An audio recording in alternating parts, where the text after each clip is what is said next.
Ugh. Why is it so bright? Why is it so bright? So bright outside. What the heck? Anywho, hi, everybody. Everybody who might be here hanging out, having a good time. Hopefully you're doing good. I figured I'd do a live stream today, considering I have not done one in a while.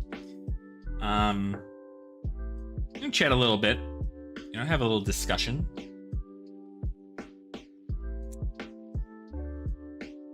Talk a little bit about the market today.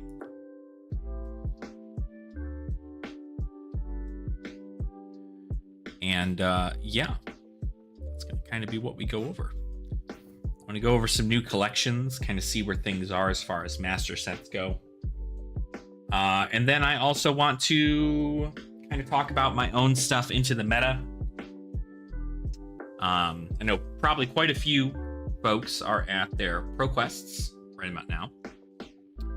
Which reminds me, I have to check on our locals to see who's winning our ProQuests right now. We had an Enigma takedown of ProQuest yesterday. And today is going to be the last day people are going to be able to play Enigma. So I'm assuming it is only a matter of time.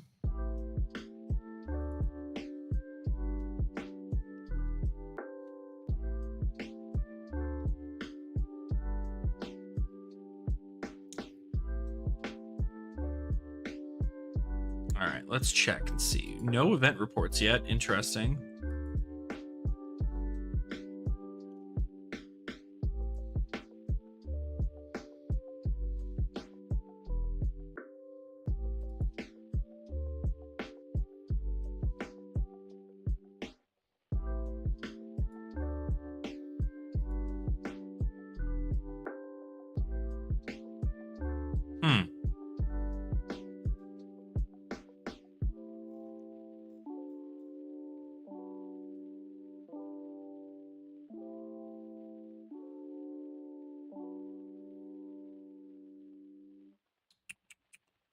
Do we have...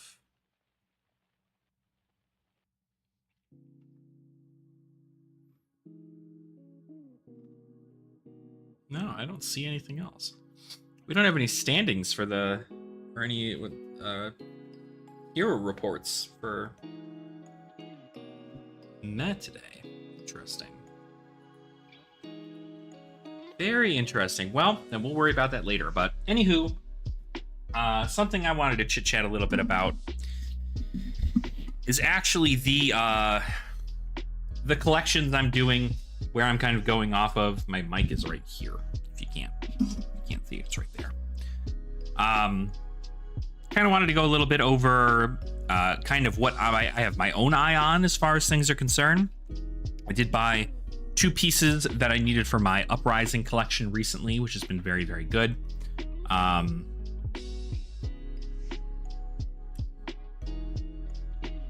So we're a little bit off left for that one. Actually, you know what? Let's just go over here and check. I mean, maybe I blew myself up just a little too much. There we go. I don't need to be that much of the screen. I wish this like God Ray would just like stop, but it's whatever. I guess I could also do. Nah, forget it. It's fine. Let's see. What do I want to look at? Remaining cards for Uprising. So I recently you'll see there is a card missing from this list if you've been following along. I got my Cold Foil Marvel Tumble Tie, which I'm very, very happy about. It's one of the most expensive cards in the set. Was able to pull it, so very happy about that.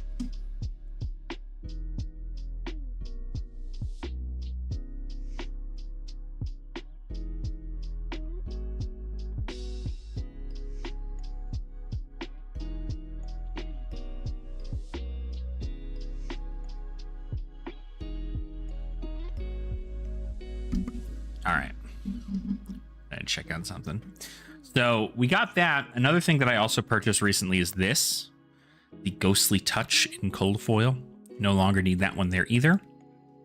Which means now We're down to only 14 cards left until we have completed this master set, which I'm very excited about. Very, very excited about.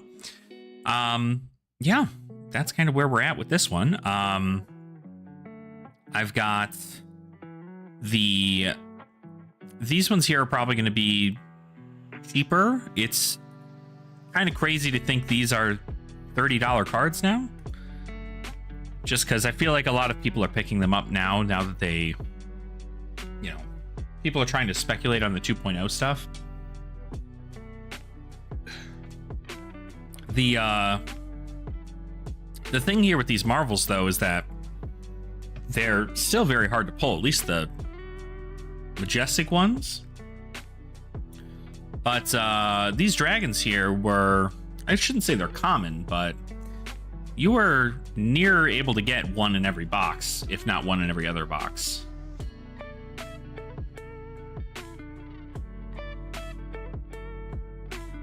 But I don't think it's actually the case.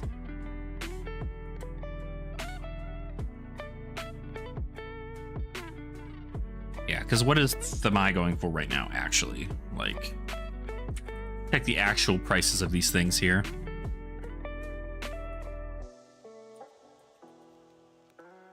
The Marvel Thamai. Yeah, $30. Yeah, you'll see this was $24 a little while back. Even less. No, it's about the same. No, even less. $12 a year ago. But the hype is going up for these things, so if you have extras, nice way to go about selling them. Yeah, so we only have a few more dragons left to get, though. We've got Thamai and the Kyloria, and then it's the Majestic ones here. And then we're all done with that art, so that's cool. We still need to get the Cold Foil Frost Hex. I'm not sure why this has gone up in price. Doesn't make any sense to me outside of from a collector's perspective, because there's just probably none. You'll see that since I had recently made this,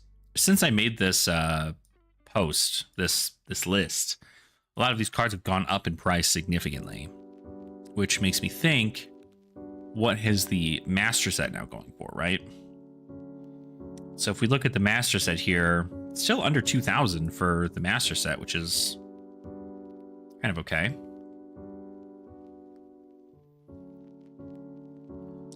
Oh yeah, Topple? Oh shit, okay. Yeah, that's what I imagine it is being. I mean, obviously, there's also probably a lot of people out there in the world now who are aware that Dromai is going to be making a comeback at some point. She does well in LL, so even if you play LL a lot, like, it's fine to get them for that.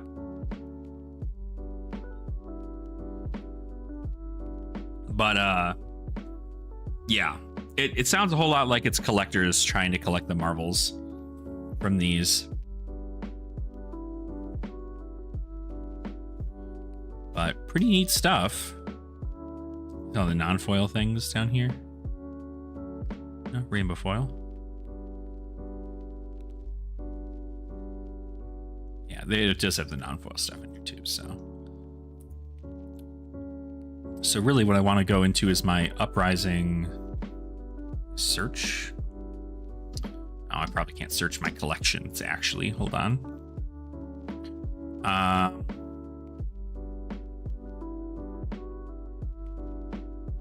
Yeah.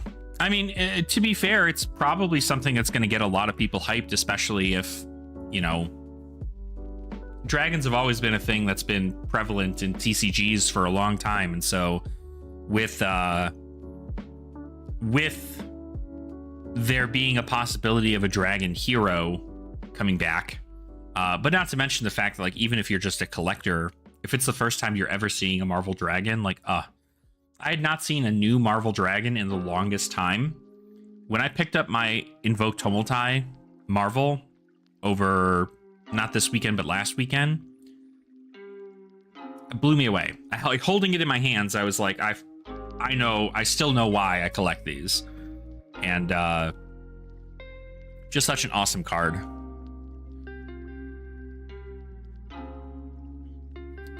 And not to mention, obviously, the set's out of print. Like, you can't get them anymore. Like, Uprising is... You can still buy Uprising. Like, I mean... God, there's still so much Uprising. Right? Buying a case for $320? Kind of crazy. But...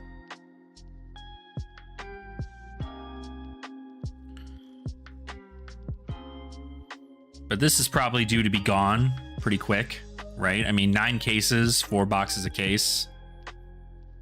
35 boxes. There's 27 here. So there's like roughly 60 boxes on TCG Player right now. Well, I guess that's listings.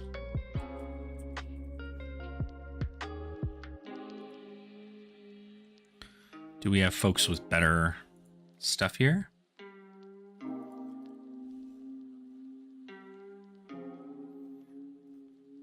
No, 9 listings of these. That's correct.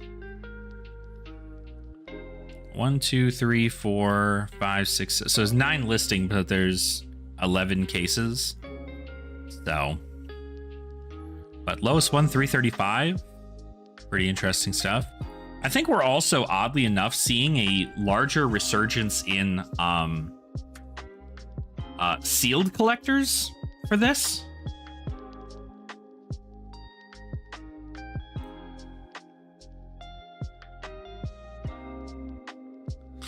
But like, it's just kind of crazy to think that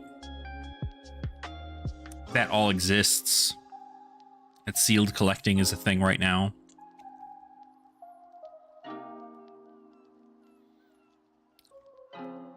These are the 2 I need. How Thamai is going for more than Kyloria right now is insane to me. But look, yeah, 12 listings. Did it just recently get like a huge buyout? No. There's like 1 sold every week, 2 weeks.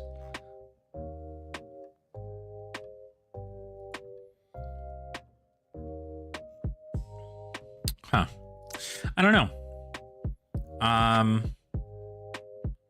Where is my Uprising display master set? Did I not make one? Okay, well. Guess I didn't. I thought I did.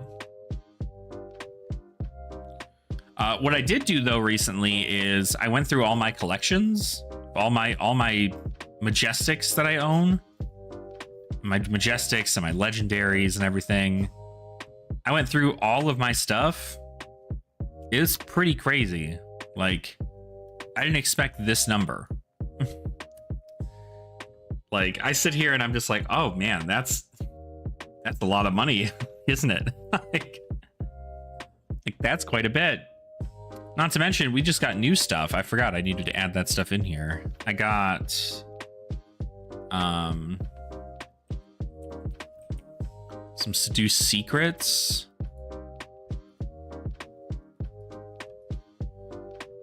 I got some I got Gambler's Gloves. I got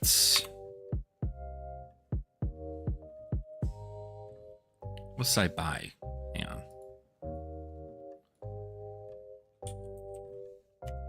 Hang on. Check my cart.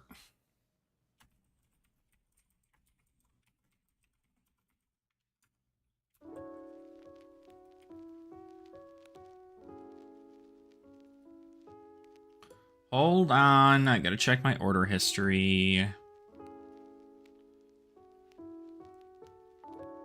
Buying them and hearing that, yeah, we're reprinting restricting copies down sort of fears.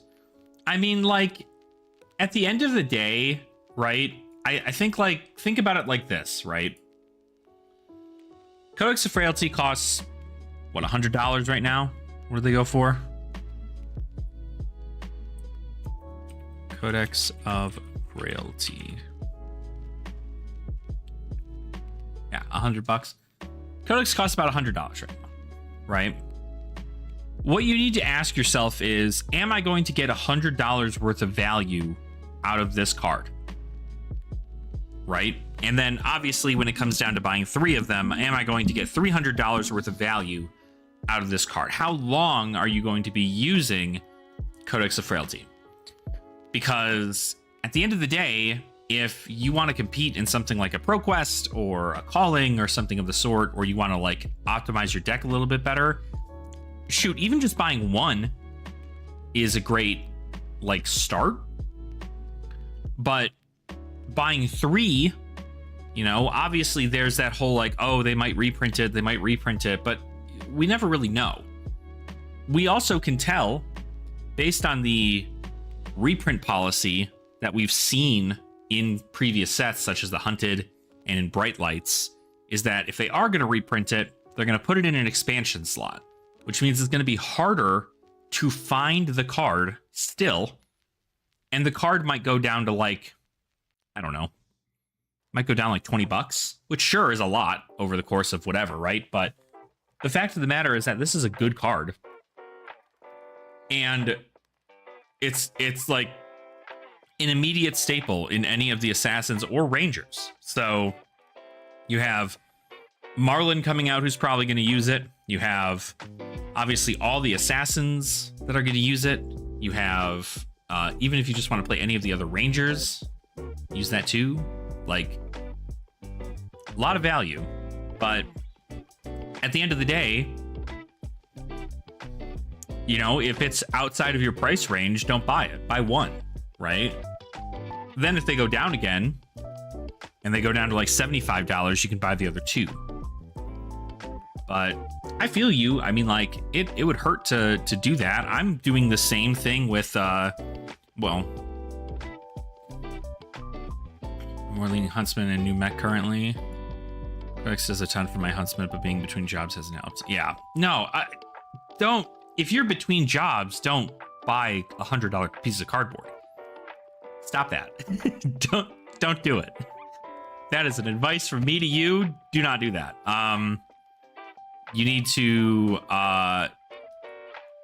make sure to at least like find fun in the game at a budget level until you're, you know, at your next full-time job effectively. So, just because like this can get expensive, right? And sure, you could sell other cards from other sets if you happen to have them to pay for the codexes, which also is a fine thing to do. You know, if you're not looking to play new and you have a bunch of new cards, right? New is going to be pretty prevalent in the meta again. Not that she wasn't, but like, I think more and more Assassins will start playing new again. So, you know, you can sell stuff like that.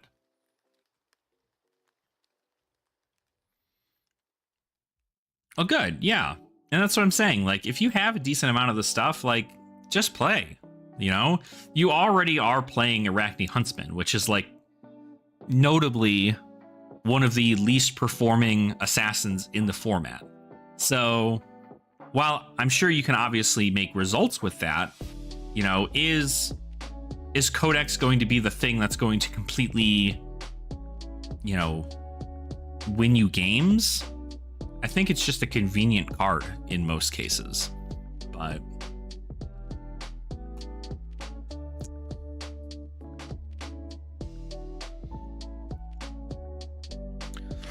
if you have cards that you need to sell cards to buy Codex of Frailty if you really need it, but don't spend your hard-earned money on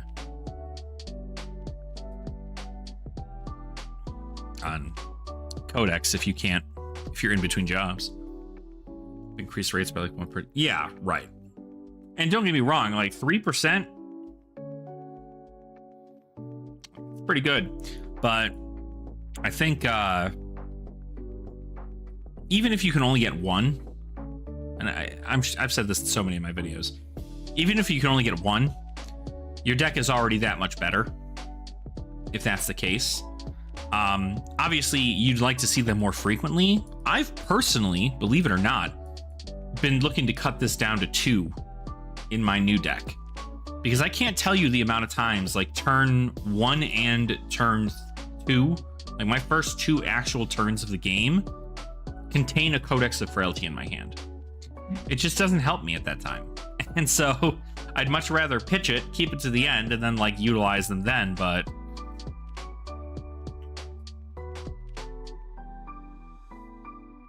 competing for endgame solution. Yeah, that's not bad either. Cadaver's Contraband can bring it back. So, you know, you can also play Remembrance. I'm pretty sure Remembrance brings that back, if I recall correctly. Dolls collection? Not collection. Oh, Fabrary. That's what I'm looking for.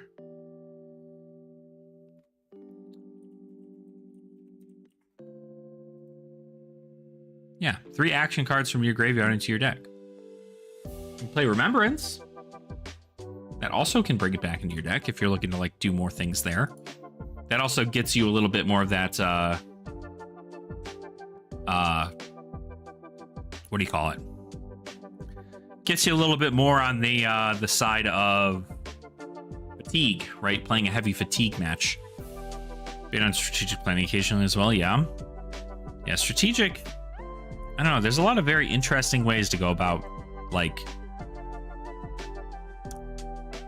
recurring cards. Let's see, I got my Ghostly Touch, Pursuits of Knowledge. I gotta.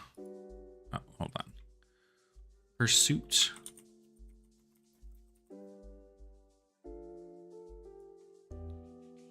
This one.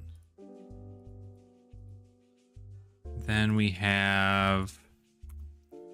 What else did I buy?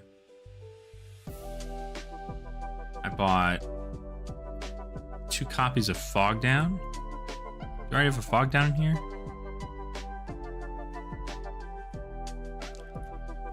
Fog Down. 2. 3 copies of Fog Down. I bought 2 more copies of 10 Foot Tall and Bulletproof. I think I already have one in here. Whoops. Getting ahead of myself. 10 foot. Rad.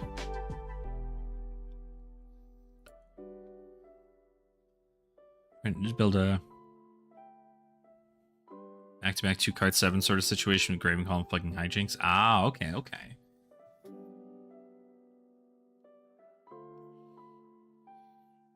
Well, yeah.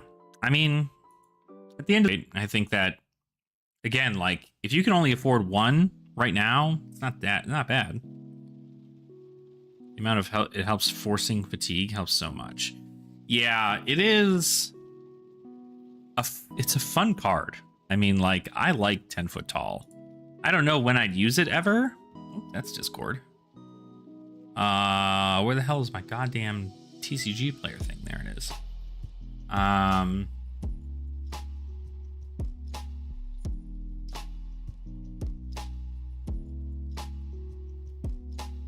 got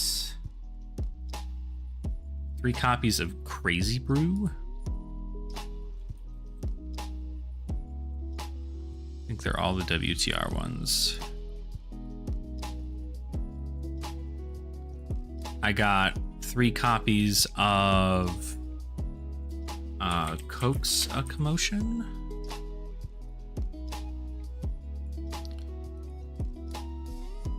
I have 3 copies of Down and Dirty.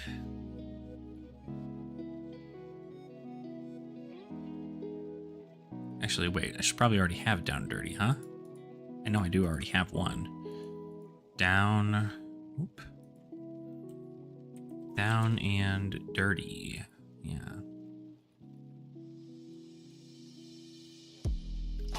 Three copies of Down and Dirty. We got a bunch of Imperial stuff.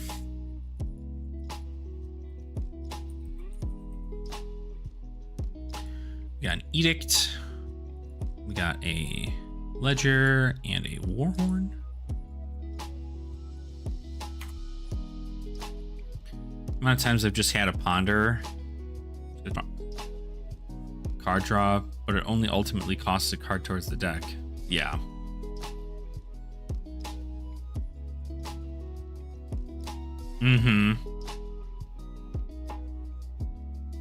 Yeah, Codex of Bloodrot into a 10-foot tall is kind of crazy. Like at that point, it's like, okay, cool. You're gonna get a Ponder, and you're going to give your opponent a Blood Rot Pox. So they're going to take 2 damage, and because they're going to have to block with like their whole hand because they don't want to take 10. There's a lot there. I'm drinking a caramel truffle coffee right now. It's pretty good, gotta say.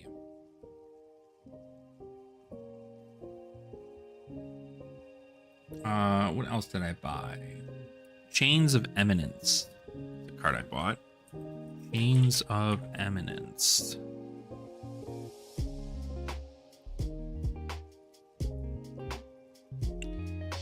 Then we do it again. I've got Crazy Brews. Right, I bought Gorg Tome. Gorganian Tome. And I bought some Cash Out.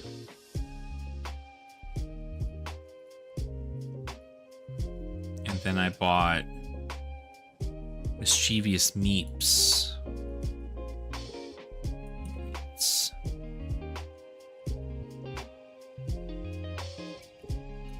You can see where I'm going with my most recent purchase. Back to reality.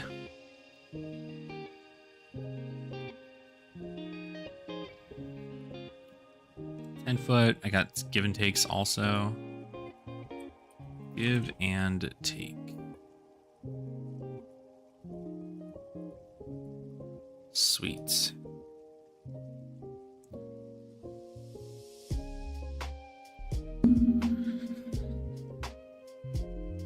Sleep bench player moment. Yeah.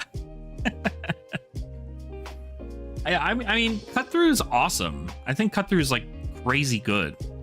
It's a 7-power popper, so it's good into Prism. It's also just good into Prism. Like attacking with it is also just good into Prism.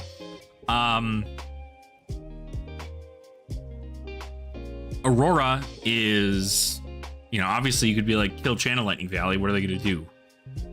Block? Like, they're not going to block 7 to keep a Channel Lightning Valley that they're just going to have to lose. Like, no, they won't block. So you do get to kill a CLB. It's good. Oh God. Oh God. Stretching is hard.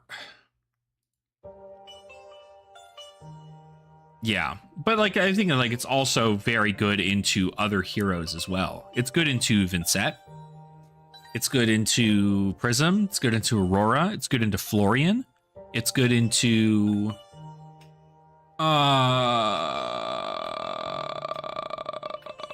Verdance. Fang hates it. Yeah, that's right. Fang hates it. That's right. I got Rouse. Burdens of the Past. Burdens of the Past.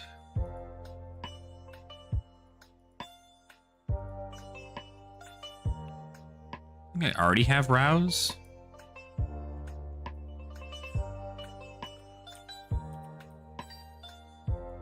Yeah, I've got 3 Rouse in here.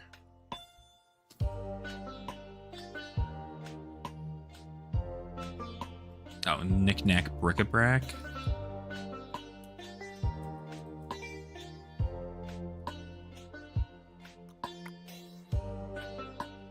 So I've got Knick-Knack Bric-a-Brac. But yeah, no, it's a good card. I mean, I think there's a reason it's going for as much as it is, right? I guess I got copies of Vipox too, which is pretty cool. Vipox.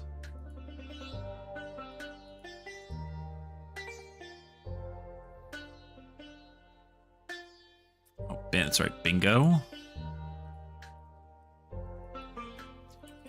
Bingo. And then Gore Belching.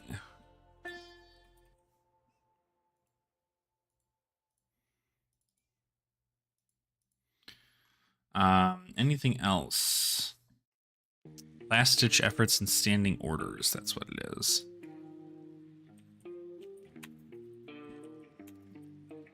Last-ditch effort. Then standing order.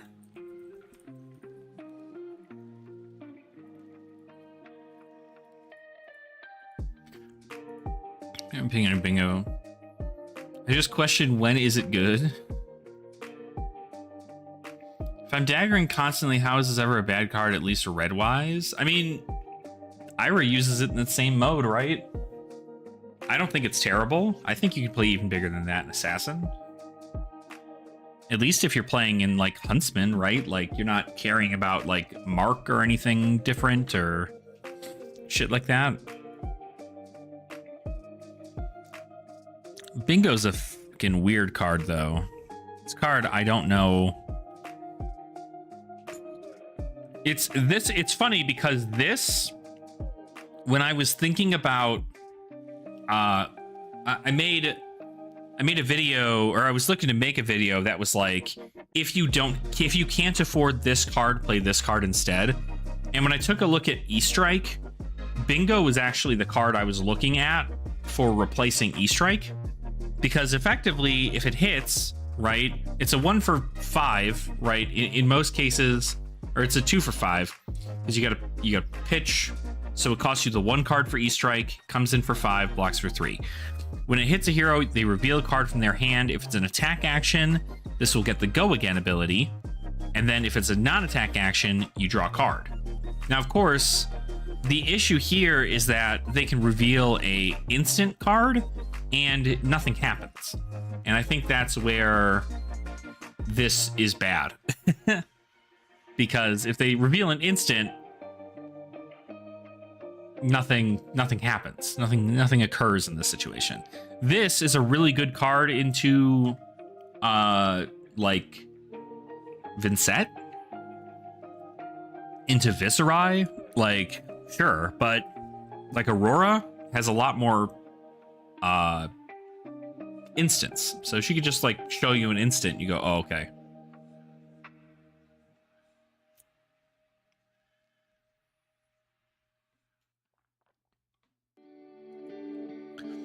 But yeah,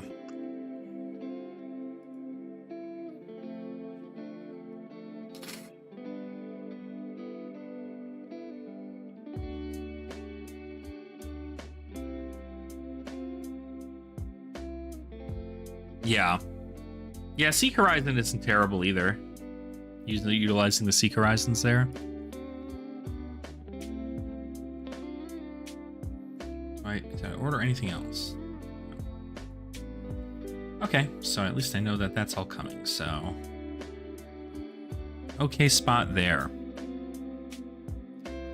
Yeah, I'm curious to see what's moving right now. What's giving a flat gain? The Intellect Penalty Judge promo has gone up, but it's gone up by $76? That doesn't make any sense. The $20 card. Cold Foil CNC is still expensive. This Rosetta Thorn's still expensive. Still, like, this is so cheap for this. It's crazy as hell.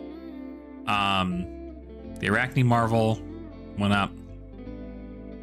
The Max Nitro deck should never be this price. A lot of these are just collectibles.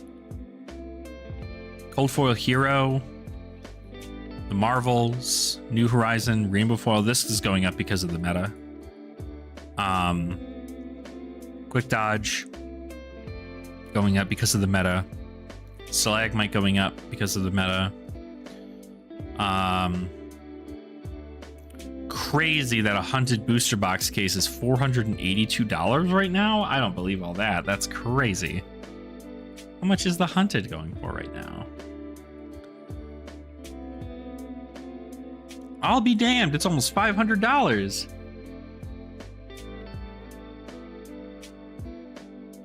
$500 for a case of the Hunted. Holy crap. What is happening?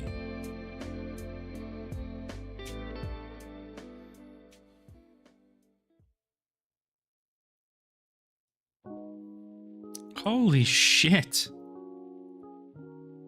Can't see Marlon using New Horizon? Really?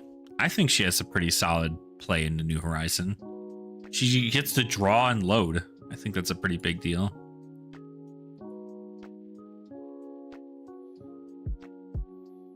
Okay, so your LGS is at least getting them, right? Like, I don't know, there's a lot of like people around the world who are telling me that their distro is no longer able to get the Hunted because it's out of print, so on and so forth, but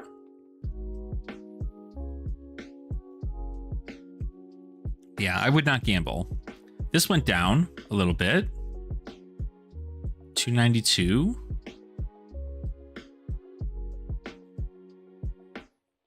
Let's see.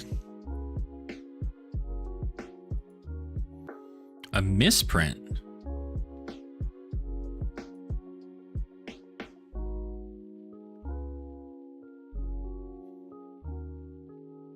I don't know that that's a misprint. Maybe it is. Huh. Interesting. Unsure. Bottom left.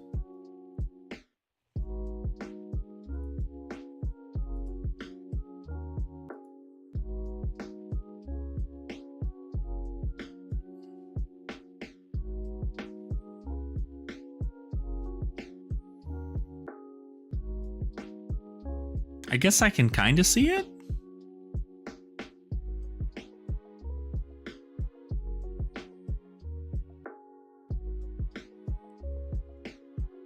Yeah. I mean, misprint's a misprint's a misprint, right? So.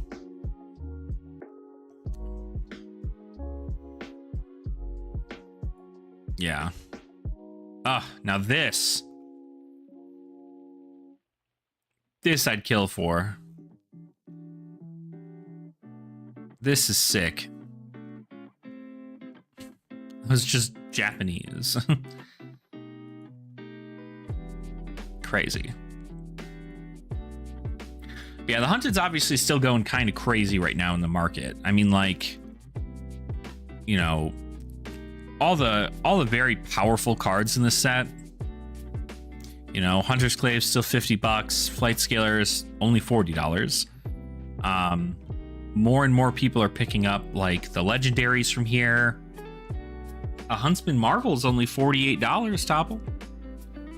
That's pretty good.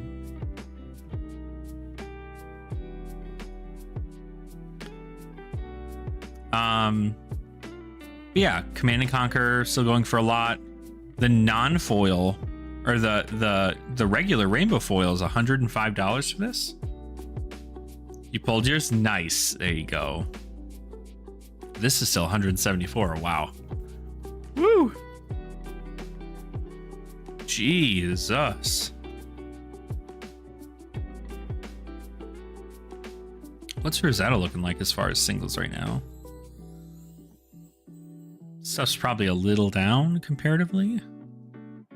This is still $130. Crazy as hell. This is still $130.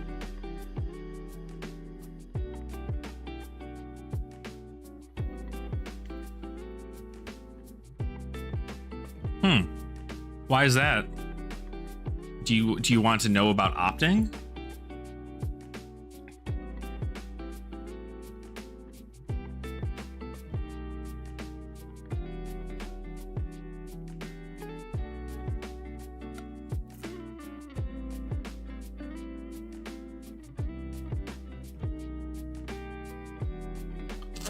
Yeah. I think it's depending on whether or not it's like a go tall or a go wide, right? I think a lot of people are assuming a go tall because the harpoon or the cannon that fires a harpoon tends to cost more resources for you to fire it. So, but there is a red line capable version of her that allows you to, you know, you're able to death dealer, do all this other nonsense. Like, it's pretty crazy when you think about it, but I don't know enough about Ranger to make a decision like that.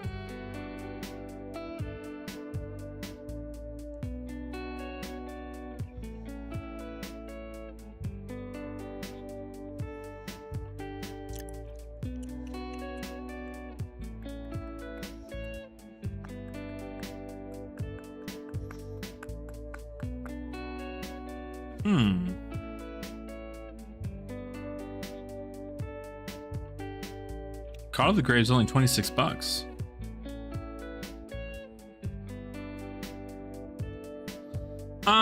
Yeah, no, I'd probably say Trench is probably better for them. Trench of Sunken Treasure. But I could be incorrect. I'm gonna shop all again.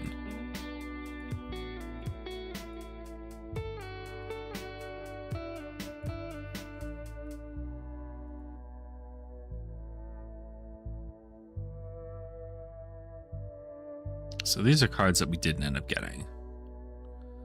So I'll need to get these. Get a copy of Kraken's Aether Vein.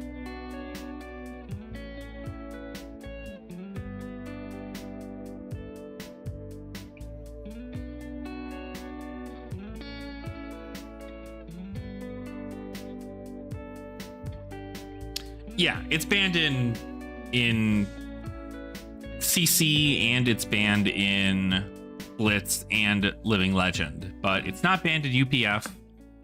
And technically, there's also Clash and Brawl, which can utilize it too. But those are Clash and Brawl are obviously fan-made stuff. So,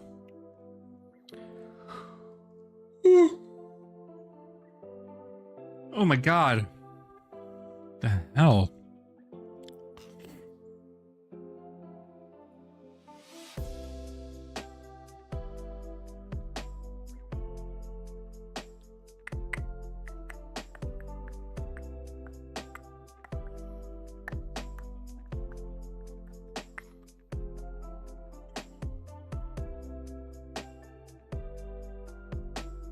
Pretty much just bought these generics, right? Like that was it. Yeah, I was buying out all these generics. Not buying them out. I'm not buying out the generics. I'm simply looking for them only.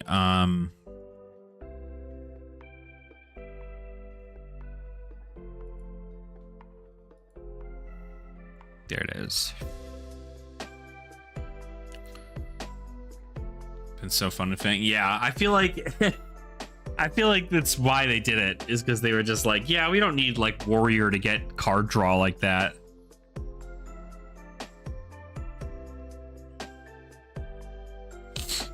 Yeah.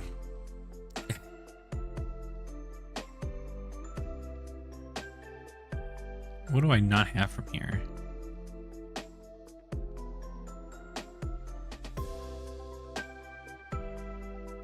That's it. I think now I move into these.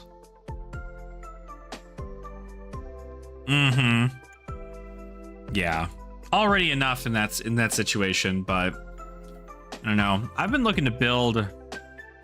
I'm debating on whether or not I want to build Fang or if I want to build LL Dromai. Because LL Dromai sounds sick. And it'd be good to have an LL deck ready for that, you know? So these are the next ones on my list. Yeah, Cut Through is only at $8. That's not bad. Prismatics? You think this will get popular? Well, I guess a lot of people think the same way too.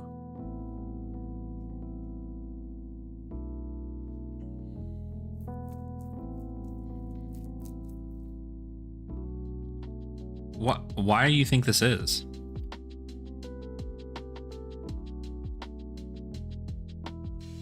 Is this Gravy Bones shit?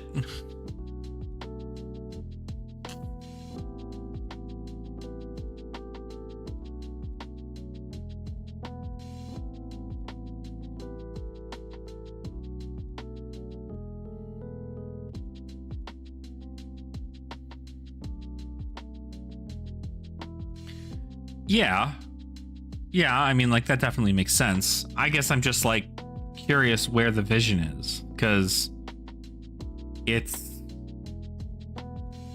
a 0 cost 6 power, but across 3 different cards that have to have the same, these, you know, the red attack, the yellow attack, and the blue attack.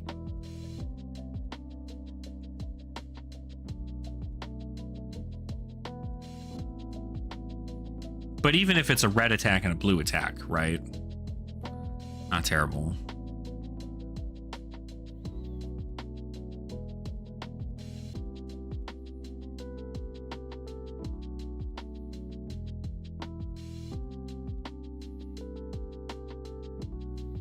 Zero cost 5 pump that fixes your late game.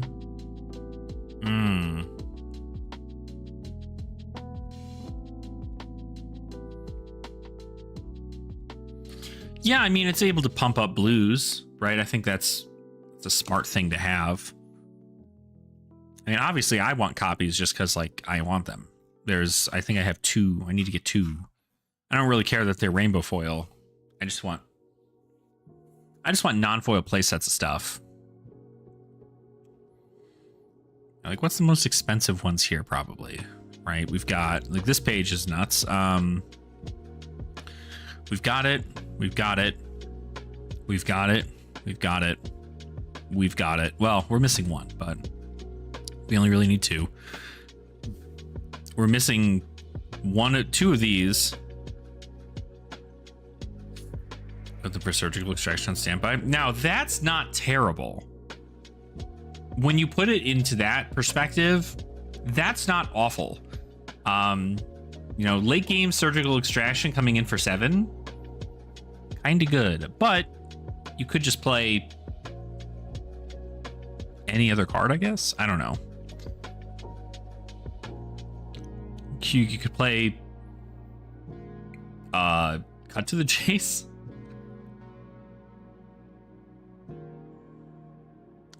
Art of War I've already got all of. I actually only need 1 more Call to the Grave, which I should pick up at $26. I have that all you got, so I don't have snags. Yeah. Yeah, no, I mean, I certainly see the vision. You just don't get, like, the full amount of value out of it. I think that's where my issue is because, like, it's a 0 cost 6 pump.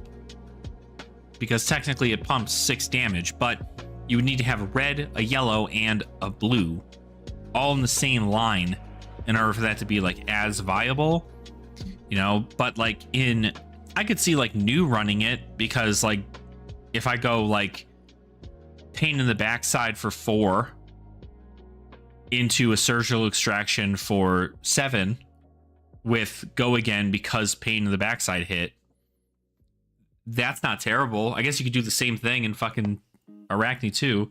So because you swing Pain in the Backside, you play Prismatic, you play Swing in the Backside, comes in for 4, hit that break point, flick a dagger, get another damage. Well, you deal damage with a dagger, and then if you're new, it works really well because I can flick a Beckoning Mistblade at you and then have the surgical extraction come in for 7. Go Again. So there's a world in which that matters. I really don't know that I want to buy Snag at this price. At $24, that's kind of a lot. But I still need 2 pre-meds, a Call to the Grave, 3 snags, 3 sensors, and 2 truce off of this page alone. So yeah, E-Strike for 40 I think is great. Even if you want to get the WTR one, they're not too much different. Like, it's pretty good. Not gonna lie. Yeah, pre-med's gonna do pretty great. I mean, obviously with, you know, obviously with Marlin on the rise.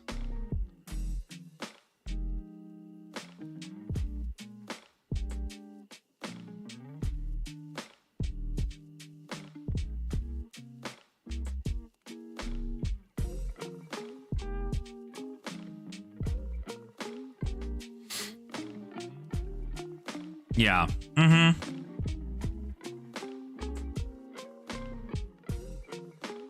Yeah, dual threat works pretty well for you, huh?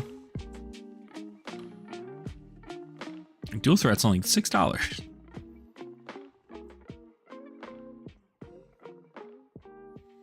Yeah, so out of these, I think I need to get 2 Rotten Remains, 2 Dual Threat, 3 Nasty Surprise, 2 Prismatic Leyline, 2 Nourishing Emptiness, 2 Exude, 3 Rowdy Locals, 3 Cut Through the Facade, 3 Tenacity, 3 Amnesia, 3 Pay Up, 3 Poison the Well. I have Tomes.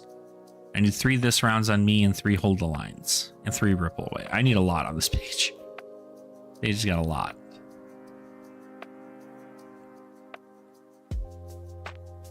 But yeah, so Hyper Scrapper's gone up in price. That's kind of crazy. It's the first like Evo card I've seen outside of Twin Drive that's actually been over $10. The Marvel Ashwing is going up. Upset about that.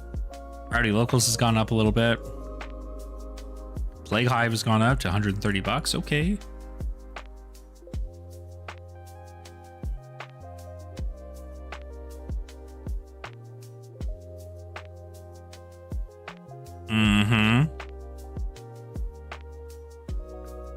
Yeah, Dual Threat's got a lot of power. I mean, you do the same thing in like Ira too, and it's like so freaking insane.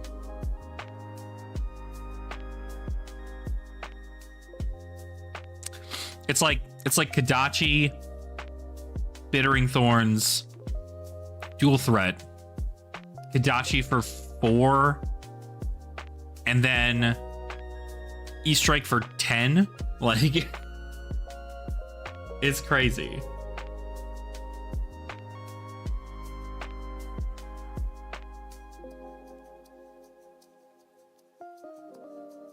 Sigil Cycles is going up. Oh, this is the LGS promo. Wild that LGS promo is going up. I do wonder how many of the LGS... I'm curious. Hold on. Because now, effectively, that is done, is it not? If we look into local game store promos...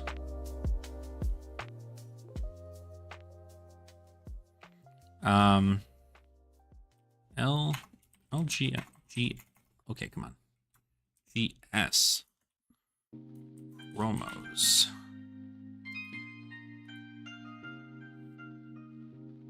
$387 cards.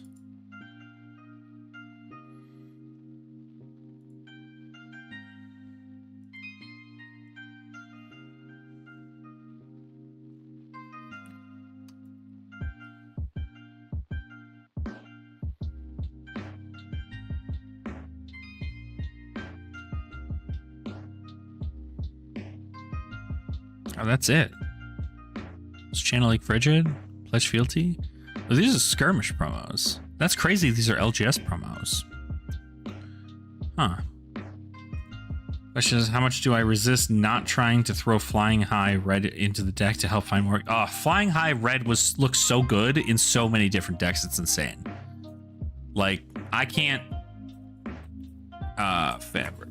Like, I cannot believe that they just casually were like, oh, this card's going to be just in your set now. Where the hell is it? There it is. Like, are you kidding me? It's a generic 0 cost. It blocks 2. Your next attack this turn gets go again. If it's red, it gets +1. What? What?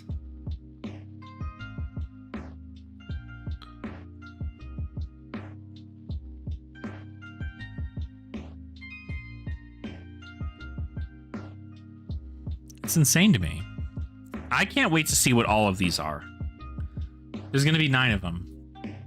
Literally a power 9 in this set. It's going to be crazy shit. I'm so excited. Yeah, Enigma's gone. This is not scary anymore.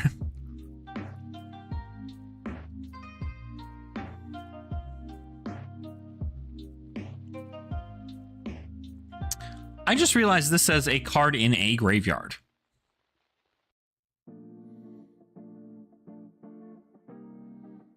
What?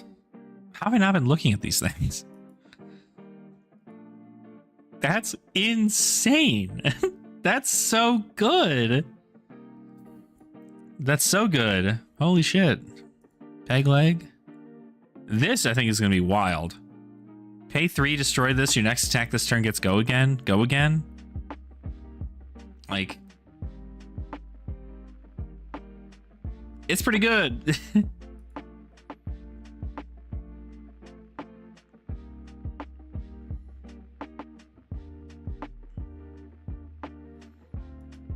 Like this thing is still wild as hell.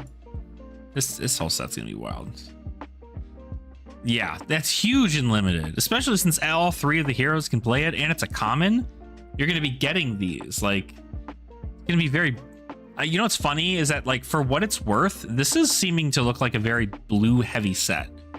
Like, Puffin's gonna want to crank, and crank gold and stuff. She probably runs a lot more like. Well, I don't know. She's got things like Golden Sky Warden that costs 2. These cost 0. Like, crazy. But like, there's a lot of blues in this deck that are like really good. Like Gravy Bones cares about blues. Marlin's gonna care about blues because of the freaking harpoon, or the cannon. I think it might be Misfit 2.0. I'm just saying that might be the case.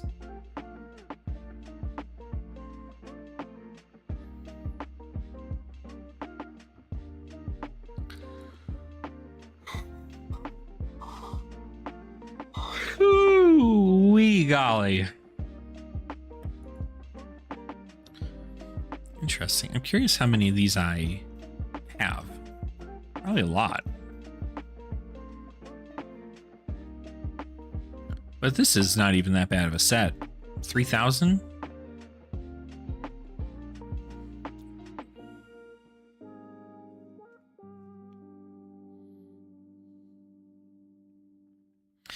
Yeah, script would be pretty. The scripts would be good. Like penetration script is probably good. This bird is wild.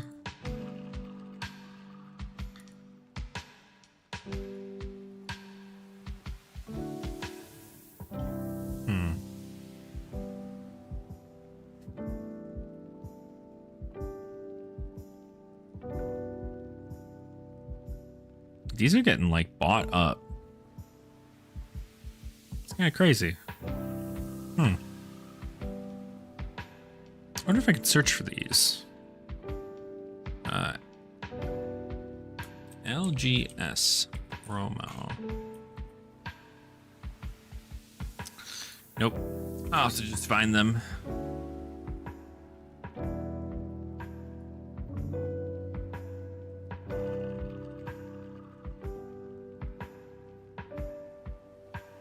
$133. What's weapon gonna be? Yeah, right. Well, I think it's gonna be a wrench. If I'm gonna be entirely honest, I think she's gonna have a wrench.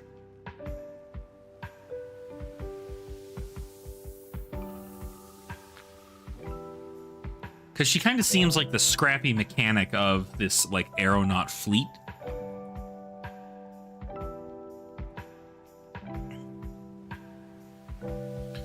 The cogmaker that doesn't attack. Huh. So you think maybe the concept is like making machines? She's got like maps and stuff. I guess she's more of like a treasure hunter than anything. She also only has one leg. Well, I mean, she's got two, but yeah, I don't see a weapon on her, like a weapon or anything that would resemble a weapon. I want to know what Gravy Bones' weapon is. Like, that's got to be crazy as hell. Like, this already is enough for me to be like, whoa, what the shit? Like,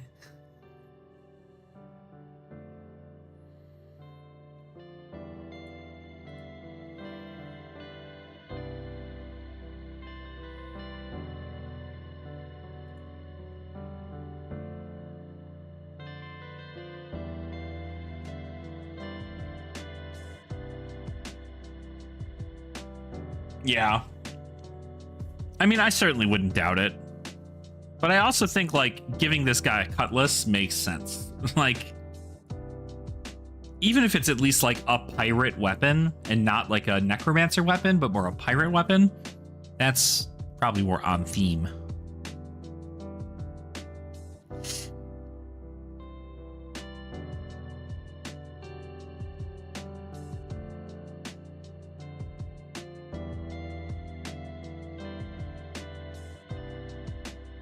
$10 to Stubber Dirge. Okay. How many cards do we have in this list? 387. So I could just get like a 480 binder and put them in there.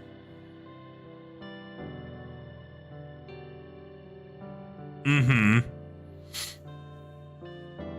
Yeah, that would be pretty fun to see Marlin with like a weapon, like an actual like weapon that attacks. I mean, I think they have to, right? I mean, it doesn't make any sense why they wouldn't make a pirate weapon. Like, effectively, like the Talishar of pirates, right?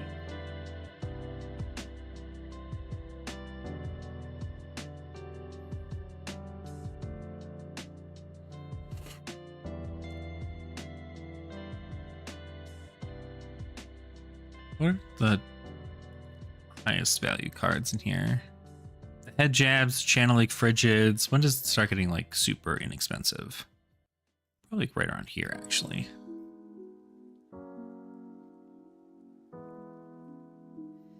$20 a card, roughly. So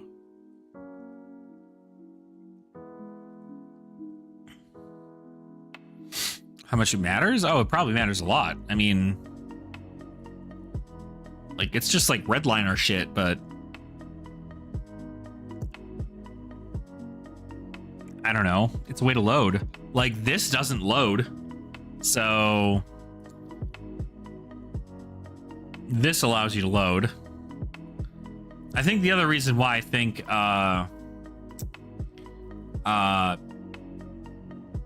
what do you call it?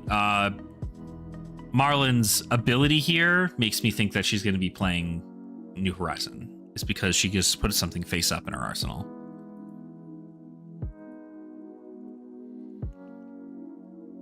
But the harpoon doesn't load, so you essentially have to, like, I think the concept here is that, like, if you're going with a cannon build, you pop a gold, draw a card, load an arrow, pitch another blue, give that arrow +4 overpower, give that harpoon +4 overpower, shoot it.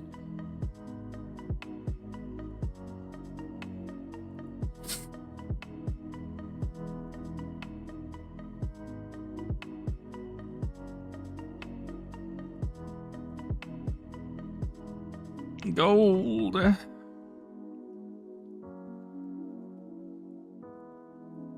But I don't know. I mean, this doesn't really do much. Like, it literally just loads, that's it. Like, this, all this is doing is loading. So I don't know if it's going to be worth it. I don't even know if I like this either. Like, your next pirate attack this turn gets, when this hits a hero, steal a gold they control, otherwise create a gold token. At the beginning of your end phase, if you have created or stolen a gold this turn, destroy this. Go again. So this is interesting because you have to hit. Like, you activate this as the action speed, and then, like, you have to hit with something. And if you don't, this gets destroyed.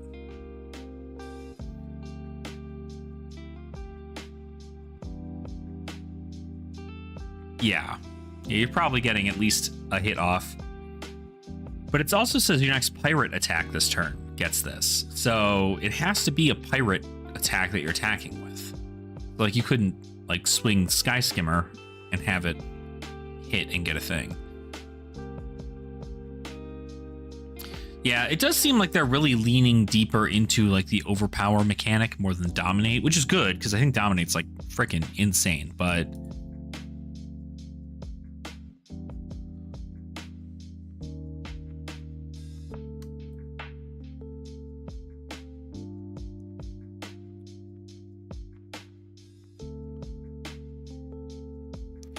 most of this isn't terrible then. What is this? 1, 2, 3, 4, 5, 8, 16, 24.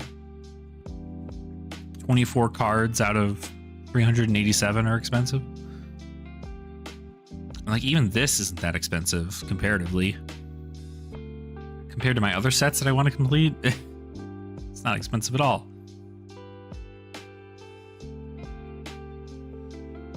You know what? How much is it Go Bananas?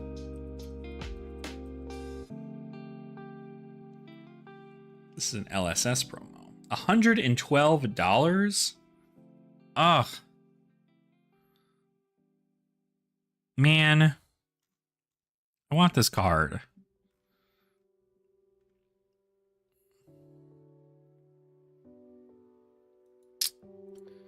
Oh well. Is there an LSS promo set?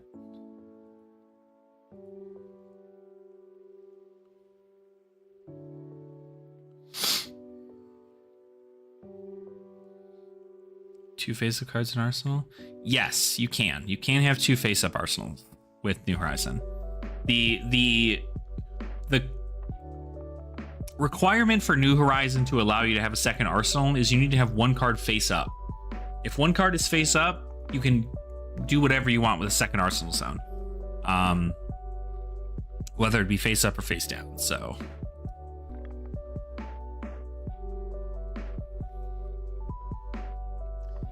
I just can't wait because, like, it's probably going to be like a big thing for Jarls to take advantage of, because folks are going to be like, oh, cool, New Horizon. All right, awesome. We're going to get this set up. And then immediately, like, crumble to eternity.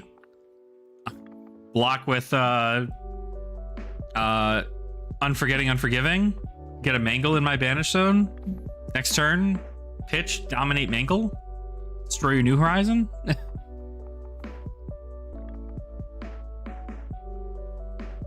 I mean, Dreadbore's a good bow. I like Dreadbore.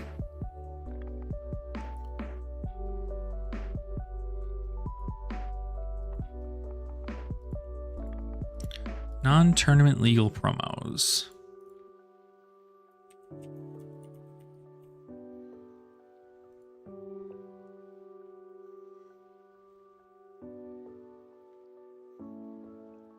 There's the Go Bananas.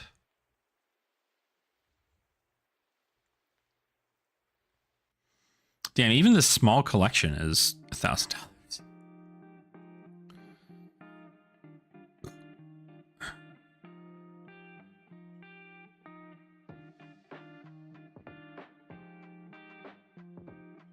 I still can't believe these scarves are going for 50 fucking bucks. Why? They should not be going for that much. Oh my god.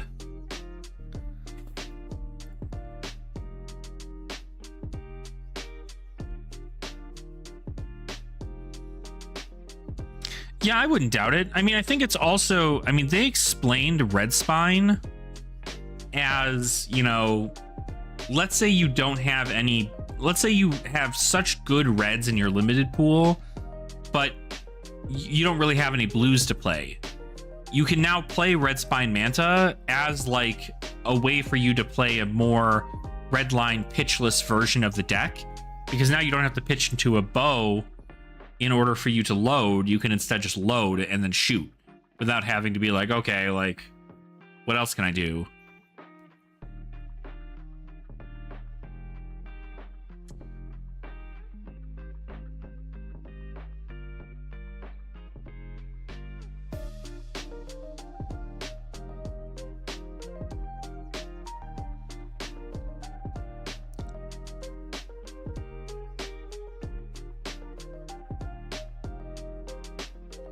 Doesn't care if there's an empty zone as an attempt.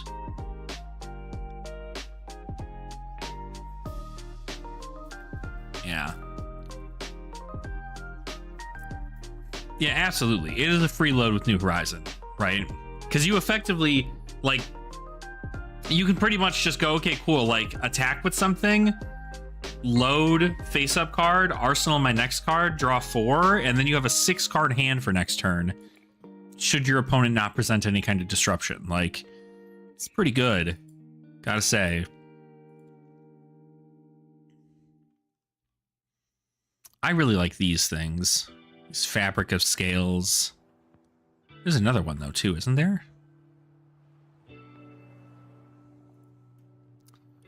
LSS. There's all these. These are all LSS promos.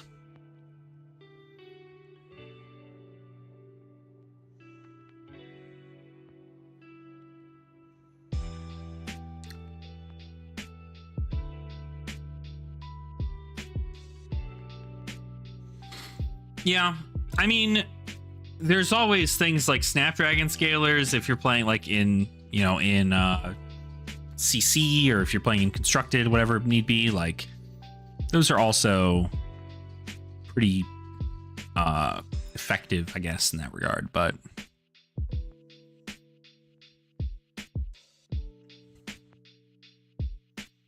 okay, well, I want all of these.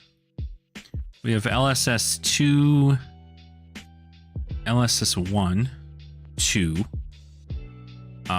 3. 3 is Taylor. 4 is Yorick. 5 is Tales of Adventure. 6. Good Deeds Don't Go Unnoticed. 7 Pink Visor. 8 Diamond Hands.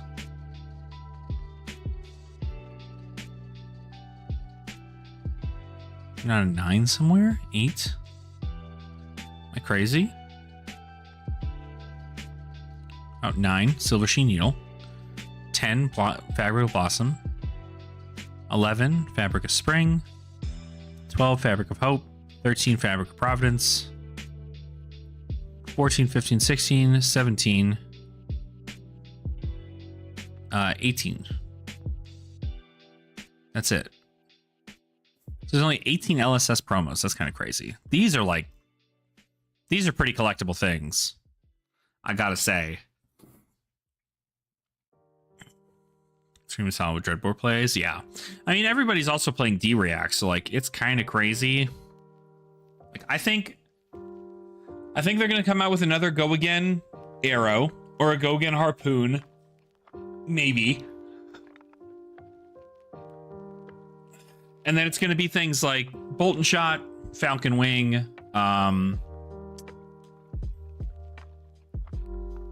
ways to give these things go again, like, you know, Flying High and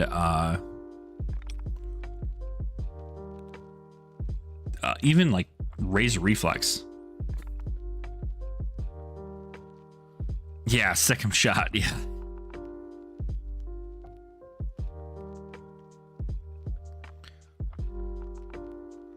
I don't know that I'll ever own a Taylor.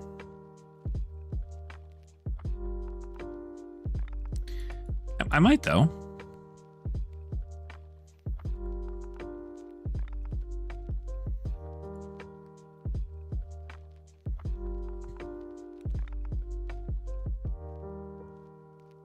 I might, though.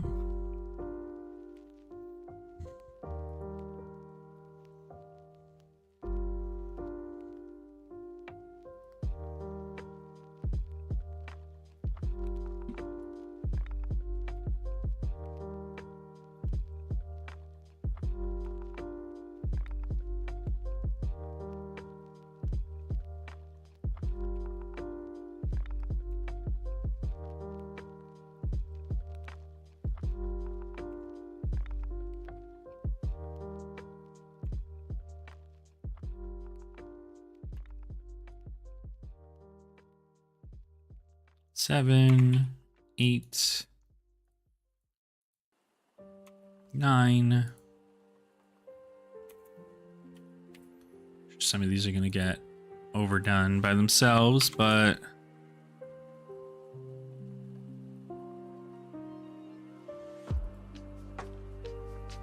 okay.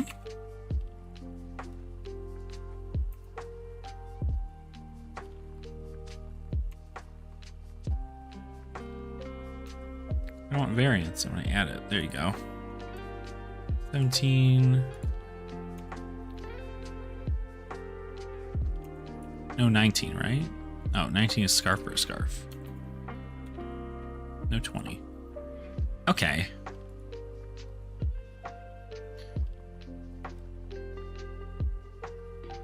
Just get that out of there.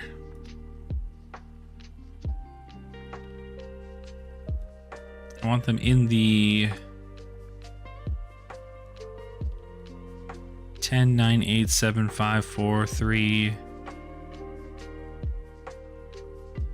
We already have a Diamond Hands. 17. We have 17 on there. Go Bananas promo. Good Deeds. Pink Visor's already on there. Hop collar polo. Rudy scarf. I already have a scarf. Tails Yorick. Tails Yorick.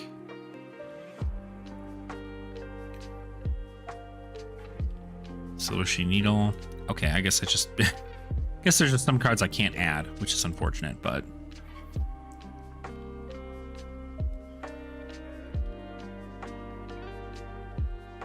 Yellow Flying High Dreadbore Amp Arrow? Doesn't that only give +2?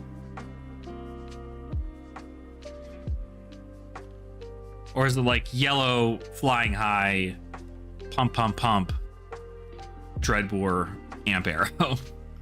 But at that point, you'd just be playing Azalea. Like...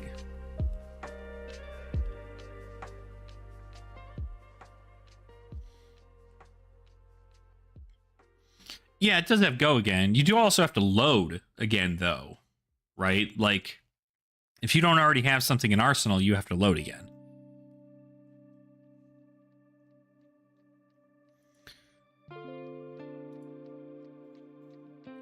Or unless you shoot, you know, I think the wildest thing is that you have access to like pirate attack actions too. So like Marlin is going to be able to play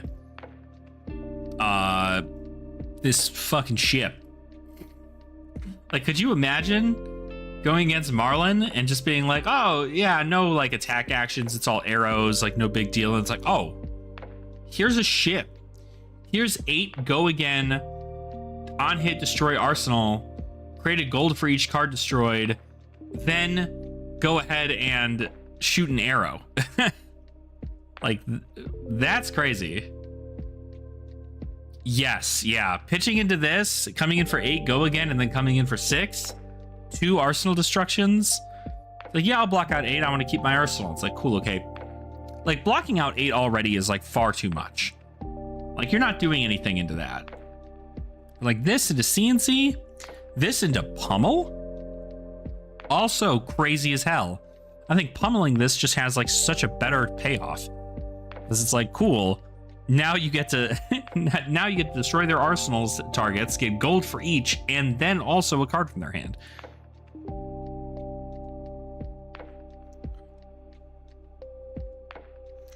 Yeah, I definitely think this set's gonna be something else. It's gonna be wild as hell. I need to go over these here actually. Yeah, I've got this, that's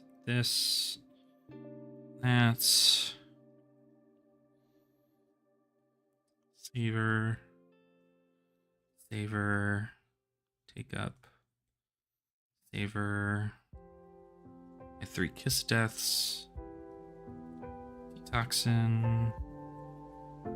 Okay.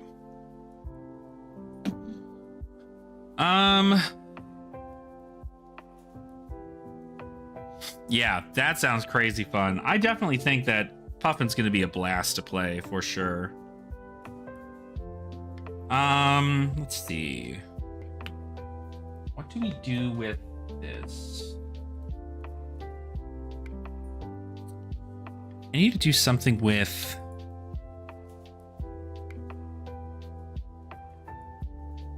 I don't know how many cards I would need still.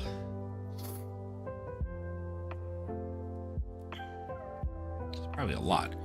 What was my collection here again? 6-3? Ooh, crazy.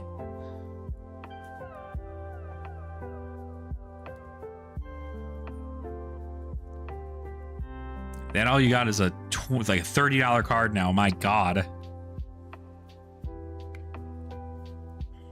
Cull is up to $13. Oh my God.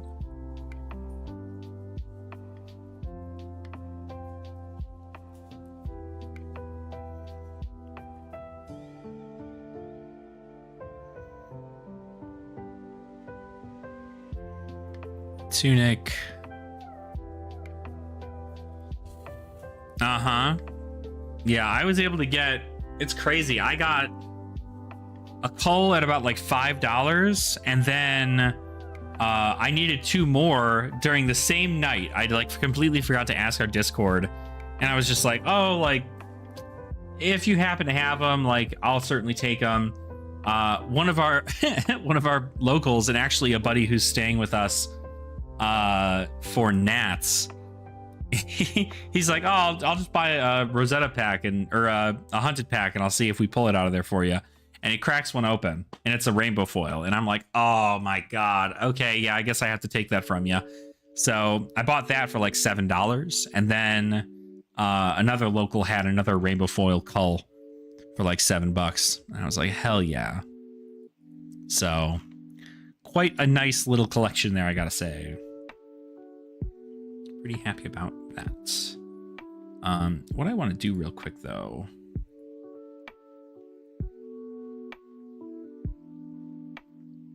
who dis?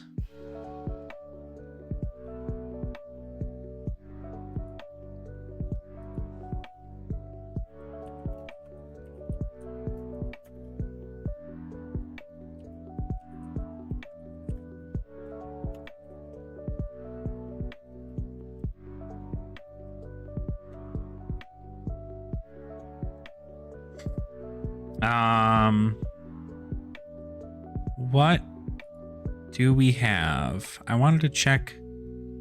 Okay, there's the event reports. Gosh. 19 players at Met? Oh my god. That's crazy.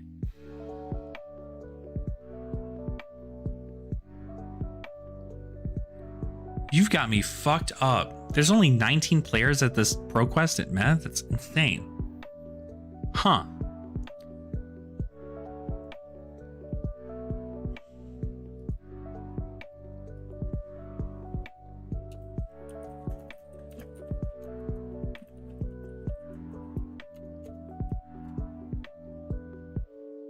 Yeah, but like, even though it's Easter weekend, like what? I don't know. Not to be like overall, like kind of, I guess like, it may not be like an out of touch thing effectively, but like, I would imagine most people who are playing card games probably don't give a shit about Easter. But like, if you have other priorities, obviously, like it's a, you know, a different thing, but.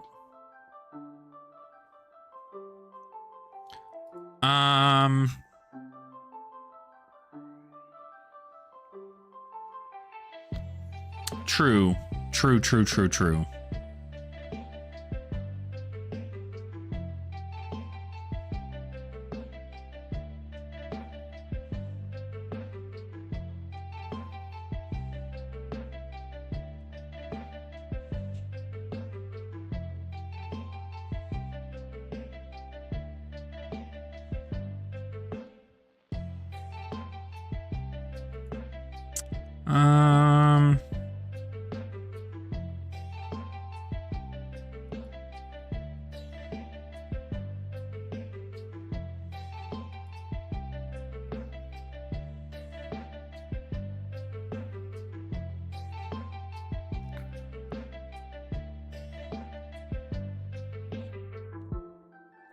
Feel scammed that Shriek Rage is an L when the mask is an M.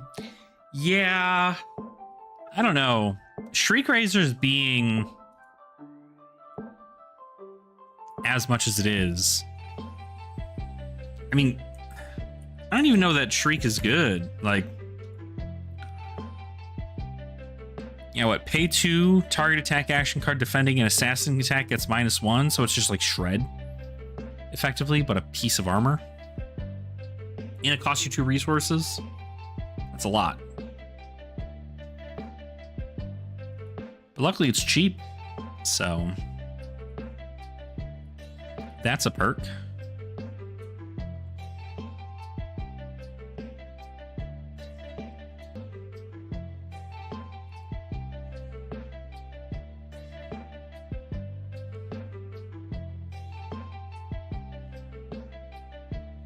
Mm-hmm.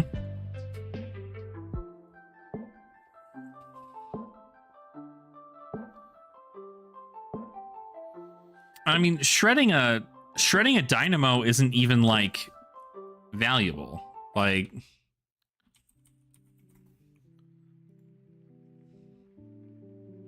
but shredding a goddamn, like, Street Creators only does it on attack actions, so like it's not valuable. No reason that shit is no reason that shit should be an L, because it's just not good. That is definitely a card where I'm just like, whoop, yep, not great. We don't like that. Also, speaking of assassin things, I rebuilt my new deck. So I'm officially back on the assassin train. I'm gonna see how she plays after night.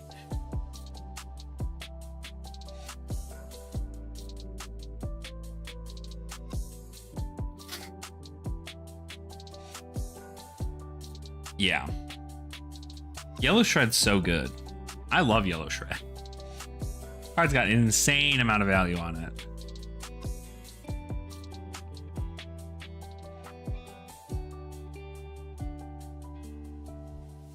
God, I just realized how Ugh. I took one look at my new deck, right? So this is my new deck I built. I didn't really build it. This is I think this is Michael Hamilton's list. But it's crazy that that number up there says $1,500. I'm like, ah, fuck. Or yellows and blues.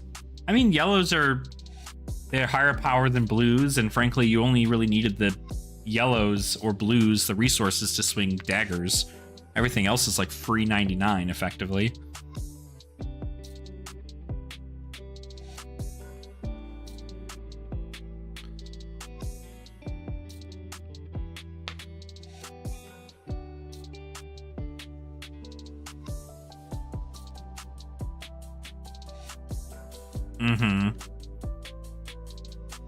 At least they're majestic yellows outside of Shred, but like, at least they're majestic yellows.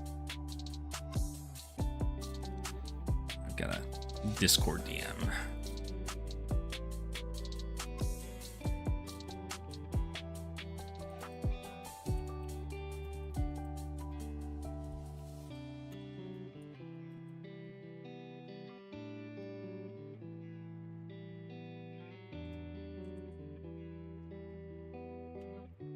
I might actually. Hold on. Hold.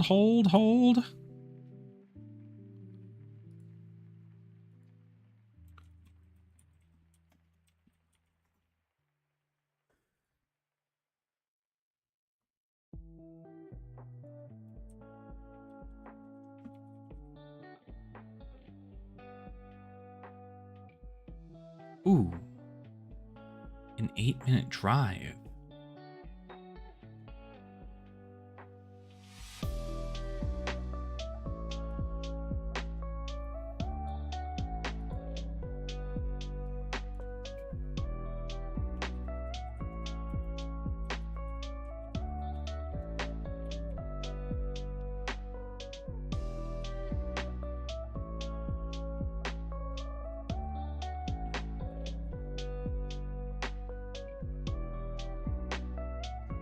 Double checking on that there.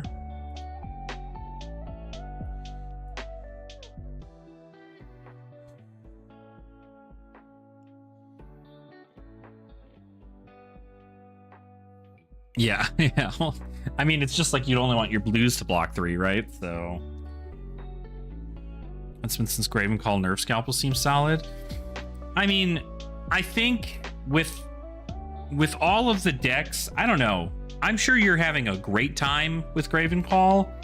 I don't know how good it is, frankly.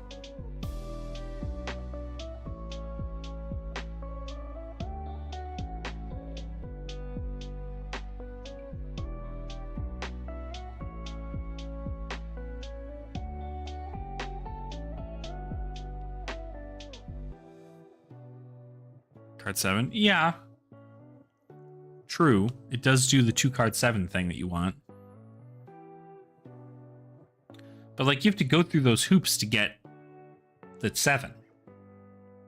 Right? It's theoretically a 2-card 6 until you get the +1 counter, which, like, I guess if you're flicking it, and then, yeah.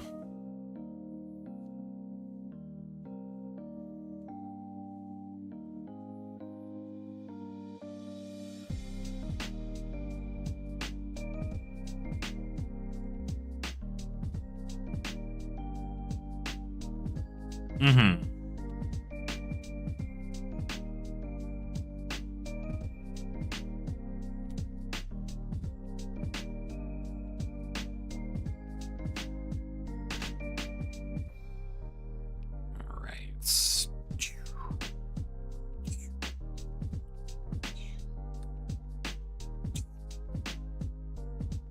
That was a good hand. I miss seeing new hands.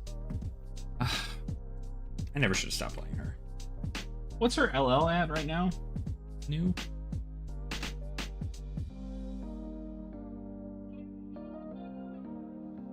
I'm making the game go like 15 turns, and I do it turn 3. The silver net. Yeah, true. What am I doing? Fab TCG. Go to the Living Legend page.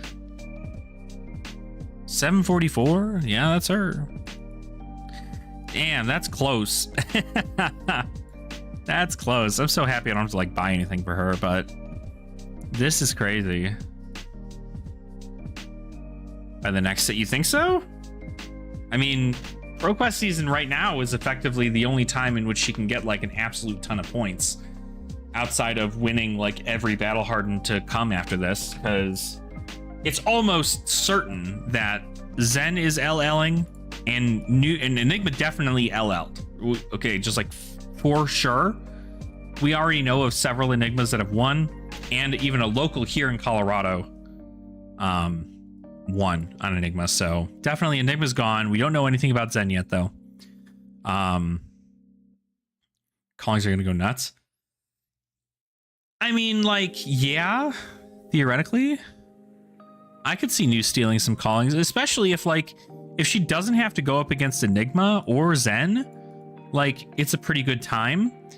The issue there is I think the Prism matchup is kind of a fucking near auto loss unless you get like crazy lucky or you start adding more poppers in your deck.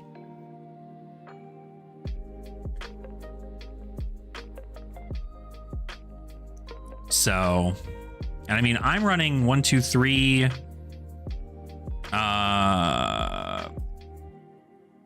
5 poppers. So it's not exactly enough for me to be like, oh yeah, we're in a good spot.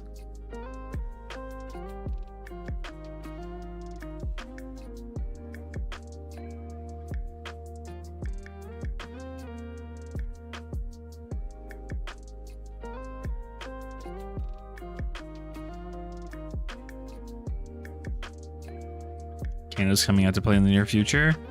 Kano? I don't know that Kano will come into play if Prism is still like the best. Granted, Enigma being gone is certainly a testament to that, but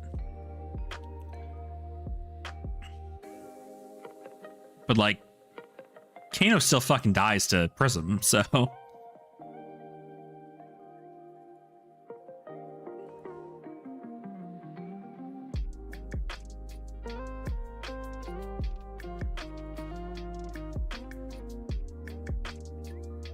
the fact that Aurora got 325 points last season is insane. He's gonna LL so fast.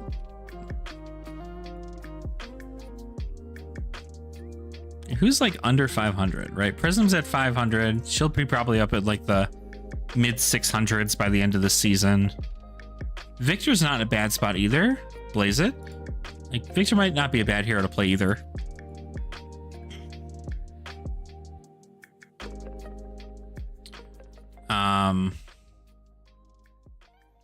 Yeah, yeah. 13 points. But hey, you know, keeps your hero alive forever, right? I mean, Acilio's gotten points. Ira's getting more and more points. Ira got most of her points this season. Mm-hmm.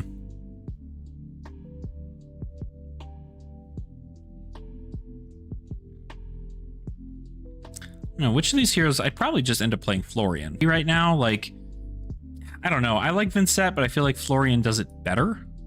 So I might end up playing Florian. But let's be honest. How much are Felling of the Crowns? Felling of the Crown.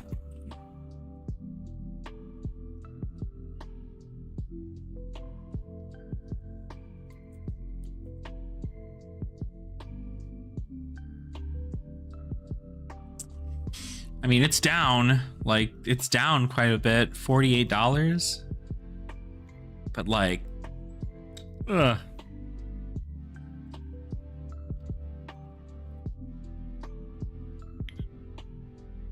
It isn't purely momentum, yeah. I don't know. I think momentum's pretty freaking good. Especially in Ira.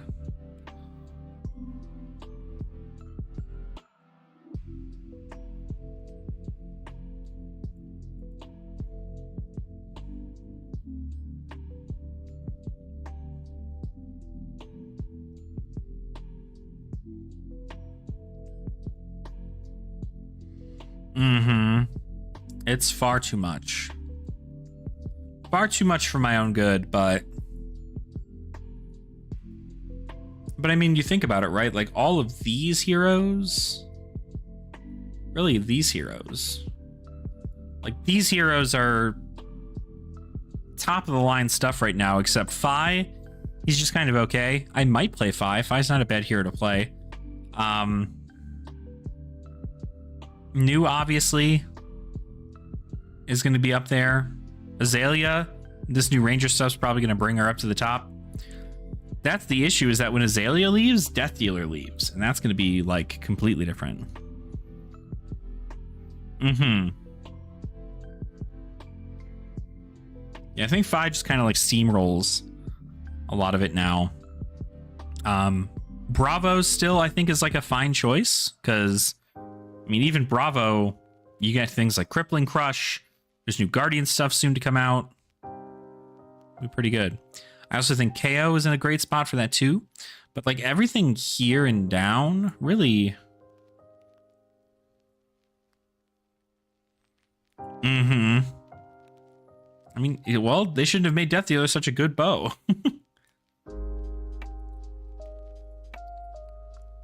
Yeah. I do feel like, yeah, I should look at a Victor list. I should see what Victor's up to. Because he's probably so incredibly cheap to build right now since nobody's building him. Mm-hmm.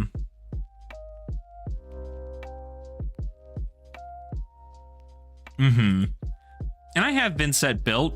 I just like, she needs a little bit more. Because honestly, she's not... She's good. But like, you really have to get lucky in Gem in order for her to be like good.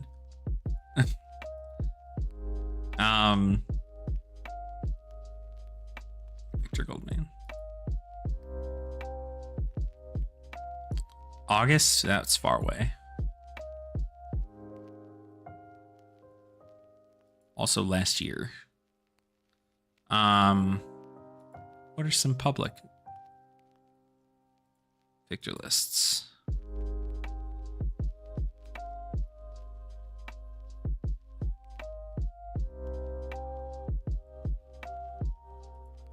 Al hardened Atlanta?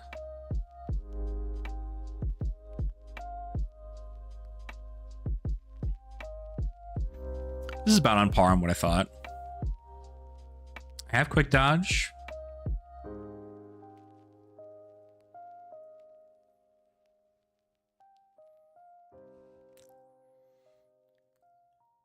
I mean, Victor's about to get a whole bunch of new cards in the new Mastery set.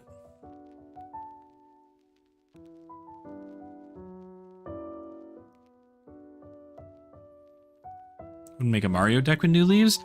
I tried Mario. I think it's a little too gimmicky. I think I'd almost rather play Slippy, if I'm being honest. I feel like Slippy, with new gone, I feel like Slippy gets better because now you don't have to worry about like new taking advantage of your go again.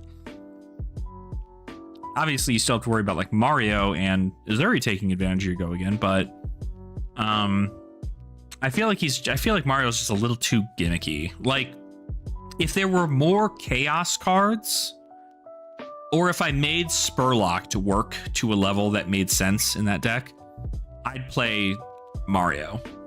But like, I tried Mario a little bit. I just have not found a list I'm comfortable with yet. It might be something I try because I do like the concept of flipping and like always having a different form of yourself. I also think like Marionette's like initial hero power is really good. Like not even the demi heroes, like their initial hero power is really, really good. But I mean, at the end of the day, it's kind of nothing, right?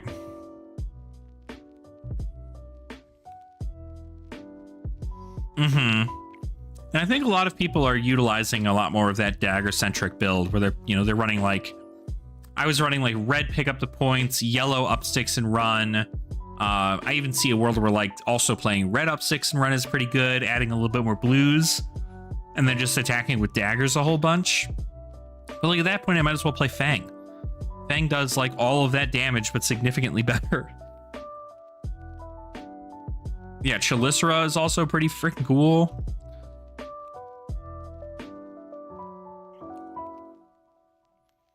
But I feel like maybe that's what I was doing when I was initially testing out Marionette, because I wasn't flicking enough. Couldn't get there. But like, I do think that when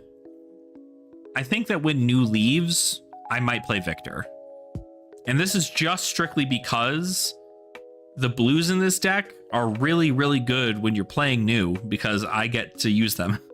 But they're really, really good when nobody gets to use them and you're the Guardian.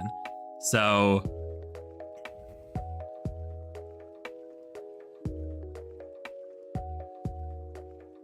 yeah, I mean, you'd probably be, I think Fang obviously dies heavy to like a super fatigue Guardian though, right? Like if you take everything that's Jarl, but like make it just pseudo defensive and nothing but swing hammer pass, you probably die. Like Fang probably just loses, right? You have no more gas.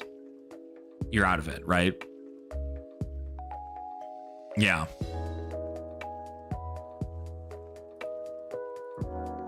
Like also like this card's still this much amount. How much? It's probably because of these and these and these and these.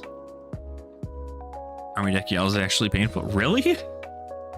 Into Fang?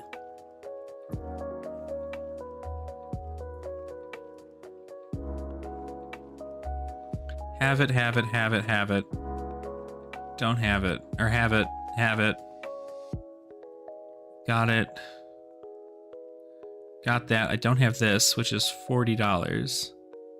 Everything else is pretty affordable. Cut-throughs, Goldmine Estates.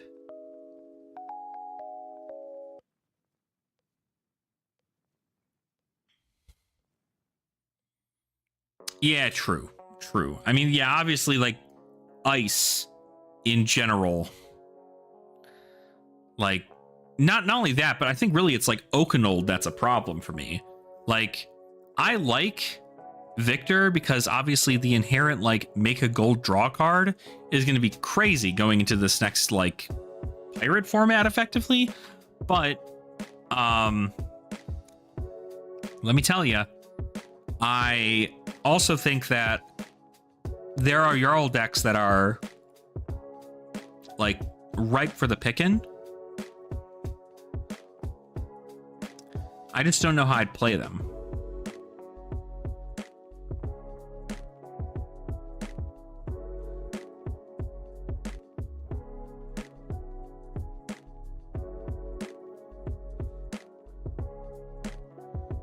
Ice aggro. This is probably more what I'd play as.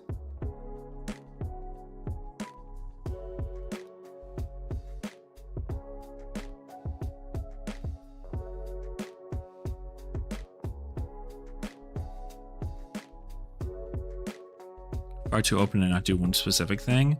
Yeah, I mean, like, I definitely like a more ice heavy build like this.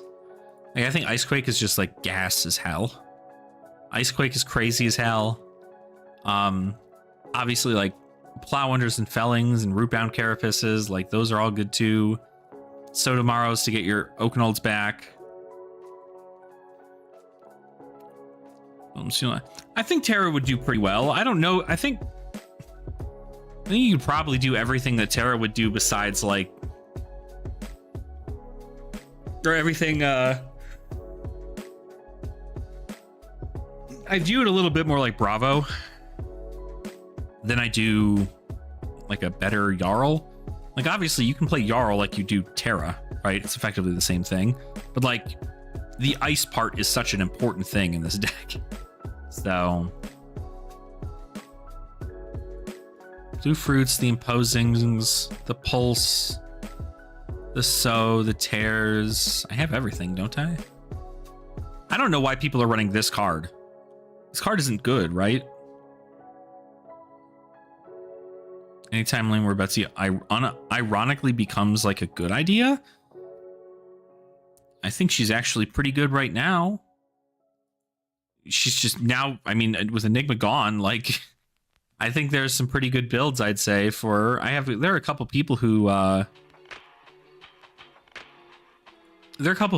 bring Betsy to Pro Quests. Shittier Bravo, but whatever.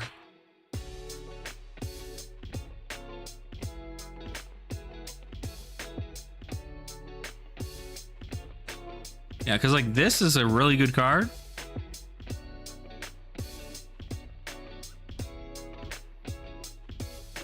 When this attacks the hero, you may wager with the hero. Yeah. Shittier Bravo, but whatever is pretty accurate for what that is.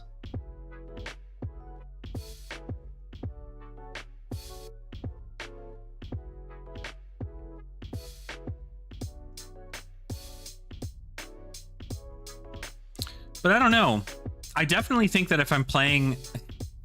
It's funny because, like, I like Victor, but I definitely think that if I'm playing a Guardian, I should be playing a Guardian with a fucking talent. And that's where I think, like, Jarl is just going to become better for me. I would just need to buy a goddamn Stalagmite.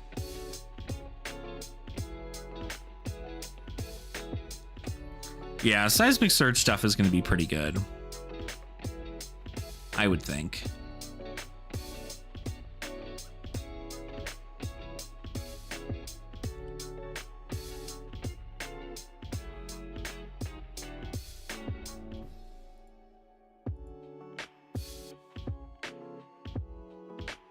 Stalagmite being $100 is rough, but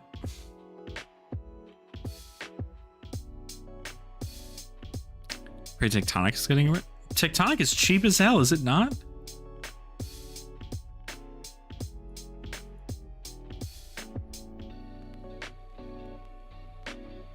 Tectonic like $20 or something, 25 bucks.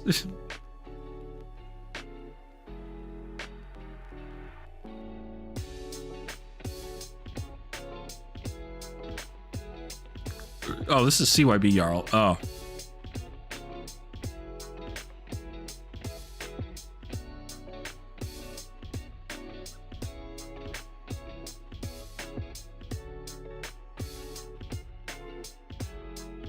What? Tectonic plating?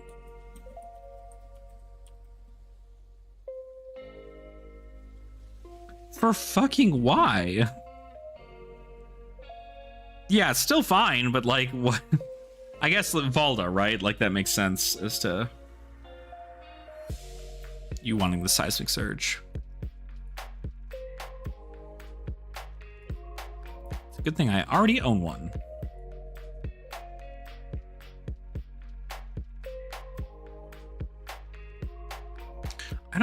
why you'd run Millers. Is it just a guarantee win? Like, what happens if you go against a hero that... What if you go against another Victor? Like, are you really gonna guarantee that every time?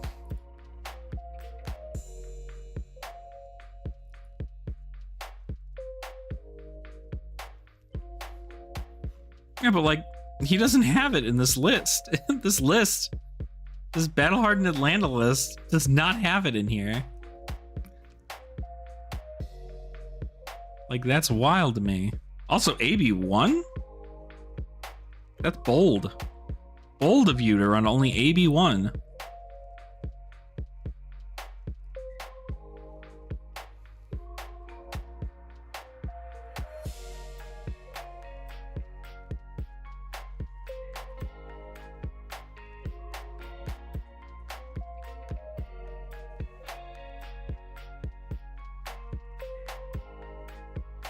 Yeah, that is fair.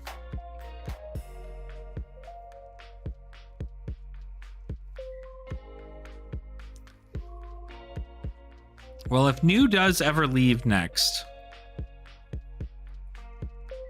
Aurora, okay, like, let's just assume who's going to take a W here.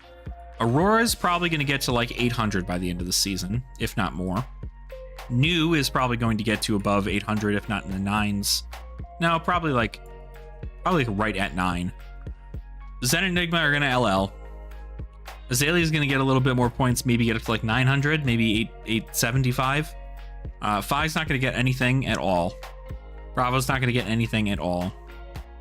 Kano's not going to get anything at all.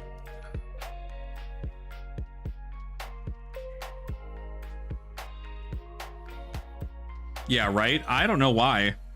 That card's also just like going to be so good for Valda.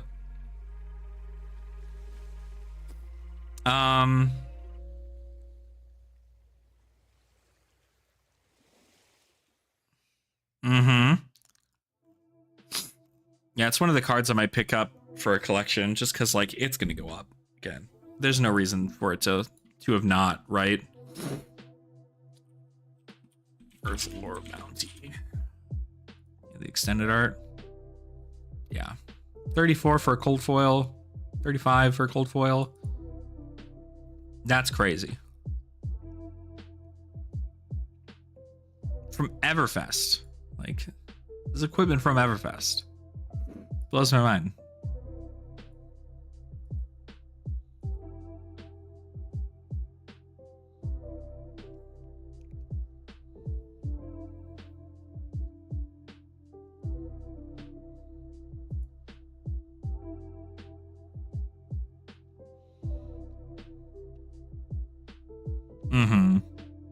That's a good call.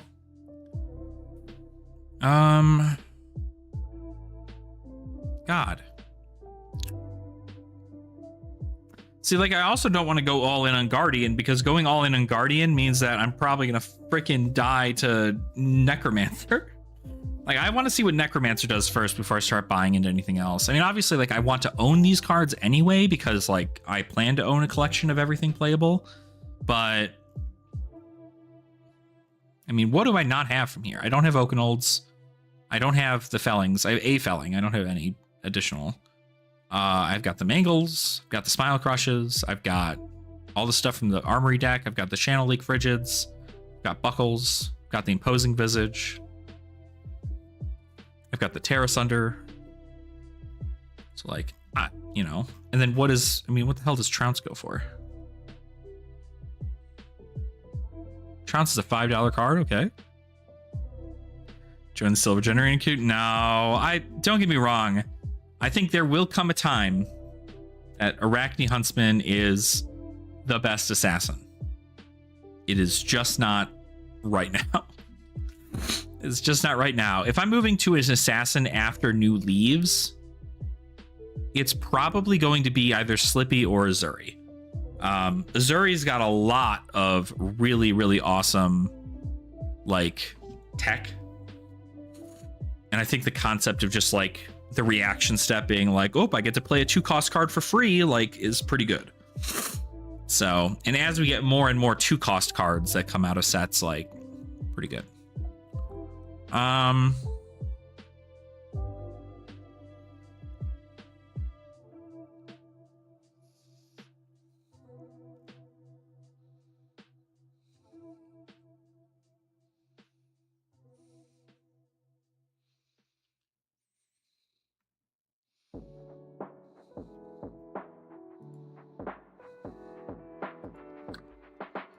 Man, do I play Victor?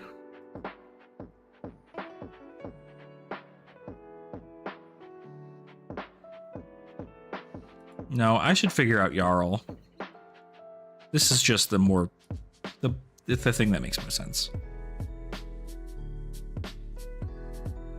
Got more blues in the deck. I won't have to worry about that.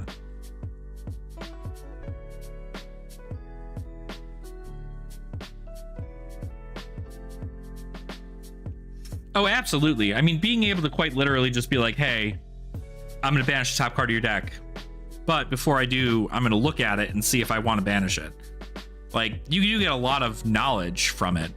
But I think Azuri is just like, okay, like, it's pretty face up when you have a card, you know, a 2-card play. You send in an isolate and your opponent goes, okay, you're going to do the thing. Like, pretty straightforward. But like, the cool thing about Azuri is something that I like to do, at least when I was playing her, is that like, I like to, you know, attack react, put something down, and have my opponent then go, okay, I got to play a D react here because it's probably going to be like a CNC to blow up my arsenal.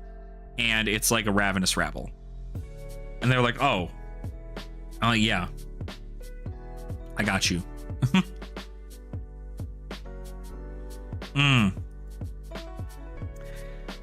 Yeah, that'll do it.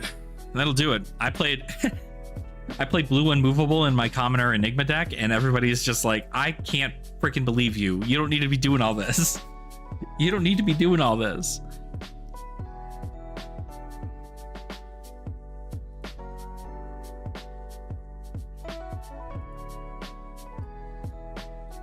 That tournament.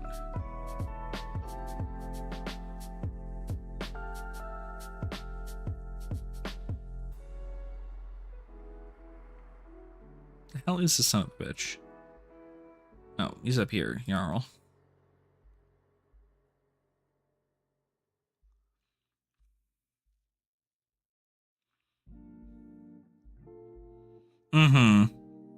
Yeah, if your assassin count's high, like, Unmovable's a good card.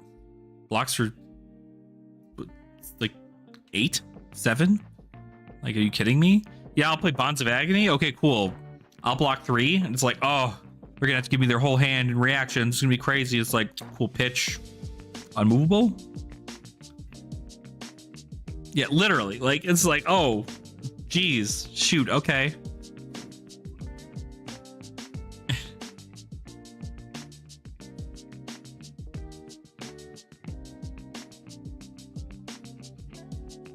Deck not found.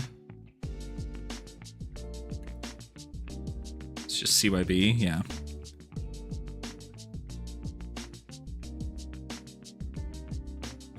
Why do people run Stamp?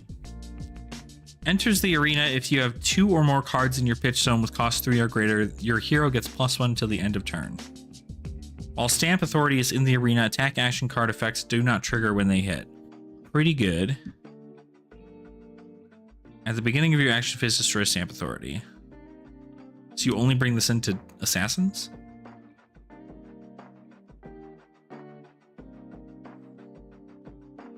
Yeah. It's an aura that blocks 3. You can pitch into, you know, 3 and 3. 3 and 3, you can go get this out.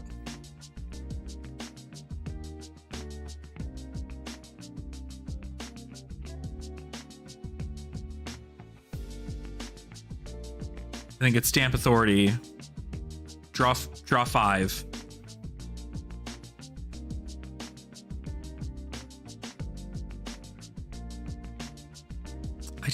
I don't think this, like, yeah, it's ice, which is fine. Like, it's the blue block 3. You can't run anything else.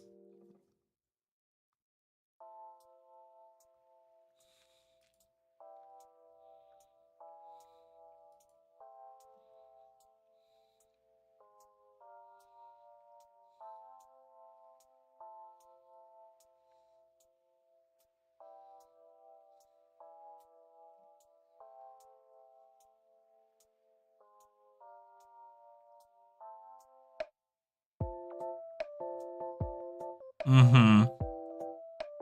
This deck seems toxic as shit. 3 Oasis Respite, 6 Count Your Blessings, 2 Pummels, 3 Sink Belows, 3 Unforgetting Unforgiving, 1 Truce. Again, blue block aura.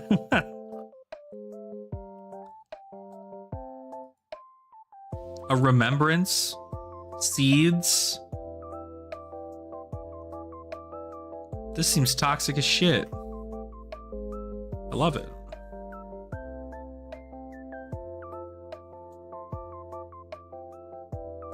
This is crazy too, Heart of Ice. Like, this card is so good going into like a more wizard-esque meta. Cause it's just like, okay, cool. Pay 1. Now if you need, now your resources are like fucked for the entirety of the turn.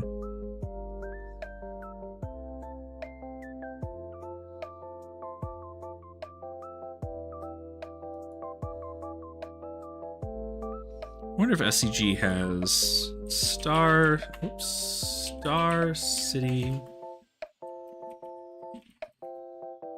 I have credit with them.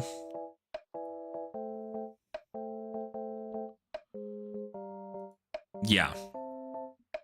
I love Sledge. I think Sledge is such a good card. Let's see. What's that card? Heart of Ice.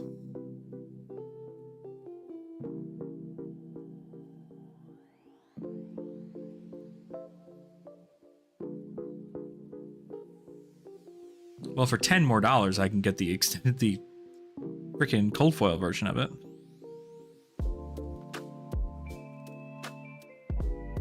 Mm-hmm. Now, Sledge is just better. So I have 80 I can do. What does this look like? Get the cold foil. If we get what's some other stuff? I don't think I have blizzards.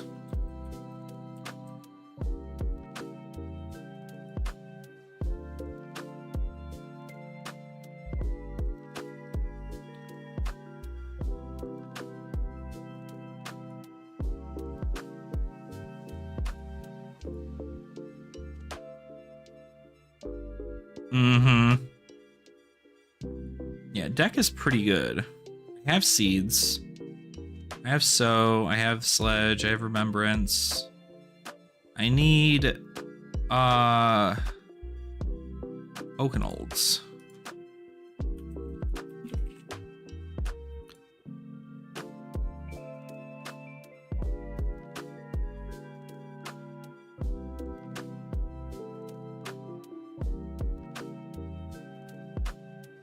The Oakenold. I need. Do they have Fellings? Because I take Fellings off their hands since I have credit. Felling of the Crown. Probably don't have any in stock. Yeah, non-foil. Out of stock. Kidding me. 4 rainbow foils. Ugh. Just I'm talking. I have $350 worth of credit. What am I at right now? 118. So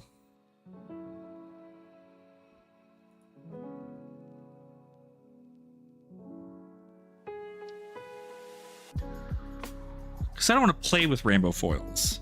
I'd rather get like a rainbow foil for the master set and then 3 non-foils, because it's like a $20 difference here.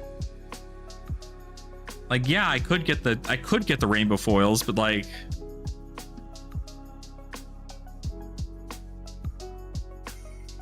it's like a $20 difference. And like the only thing I could even fathom happening is that some other person wants my second rainbow foil felling and we trade so they can bling out their deck. I can get a non-foil felling from them plus like whatever the difference is.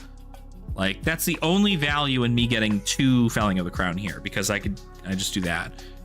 Do they have Plowanders?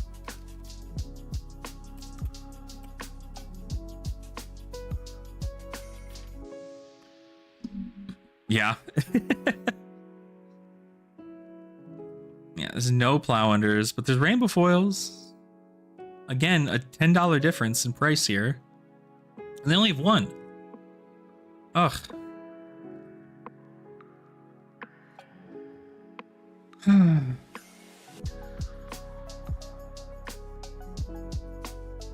Yeah. But knowing I'm able to build most of this deck for like a little bit, I guess I need a Rampart too. Probably a Rainbow Foil Quick Dodge Flexors. Quick Dodge. Yeah. 10% off? Why were these 10% off and I missed them? That's crazy. Yo, they sold out. $71 for a quick dodge. That would have been crazy. Okay. How about Ramparts of the Ram's Head?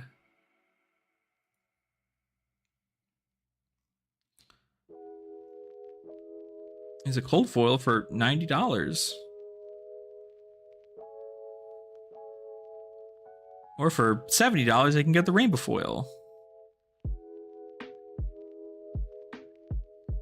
I mean, we get that, right? I have everything else.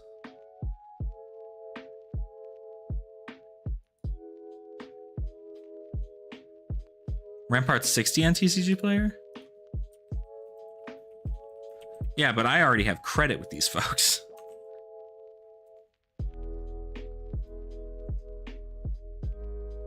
It's like nearly, after taxes, it's like 2 listings and then this.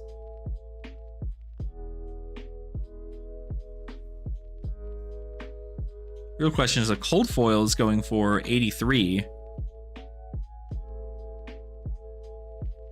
Yeah. So like theoretically, what do we have here now? So like I'd still have a bunch of credit left over for stuff.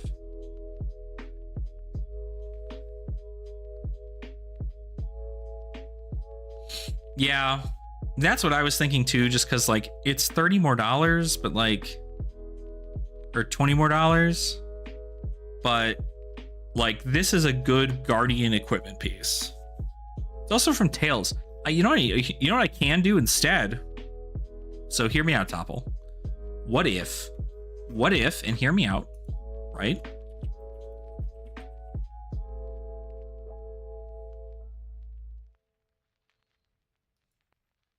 Hear me out. Are you hearing me out? $262 for a case of Tales of Aria. First edition. What if, and hear me out, first edition Tales of Aria, $262. What if we did that? Because let's be honest, out of 4 boxes, the odds of us getting a cold foil legendary, pretty good. Only they're technically rare. Yeah, they're technically rarer, but the cold foil is also rarer. It's like the higher like sought after version of it.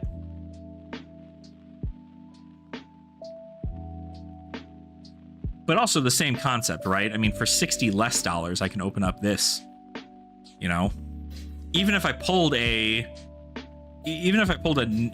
rainbow foil legendary out of the set, we have Rampart, $60, Shock Charmer, $65, Spellbound, $115, Heart of Ice, $62. Crown is up because of frickin' goddamn Blitz. And then of course you have everything else like CLF, Terror, Pulse, Oakenolds. But that's it. That's it. That's this whole box. New Horizon. Yeah, I know. Ignoring it. Don't look at it. Also, this is misleading? Oh no, it's not. Sorry, I'm in the... I forgot this isn't like changed by set or whatever. Because I was like, this is only first ed. but yeah, like everything over here is quite... The legendaries are just crazy expensive. But the real question is, do I want Tales of Aria bulk?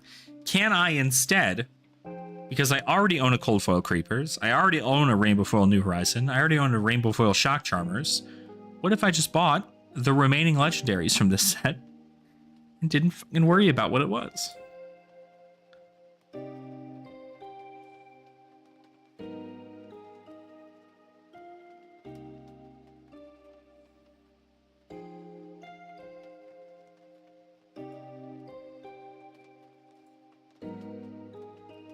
Yeah, it's not terrible. I mean, what did I say? Like 118 was what this came down to? 188? Yeah. So, like, that's not a terrible price for what it's worth for these things.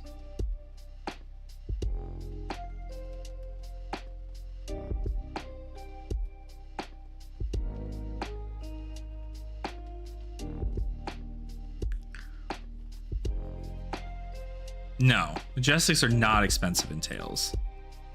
Like Oakenold, that's actually the crazy thing. These are going for $5.99 for Oakenolds. Oakenolds here, I could save myself some fucking money. Oh, that's damaged. They're like $5. Okay, I think it's $1 less. Buy one here. Now they're like $6.50. That's crazy. But no, the Majestics aren't expensive, but all this is from Tales. This is all stuff from Tales. It's crazy.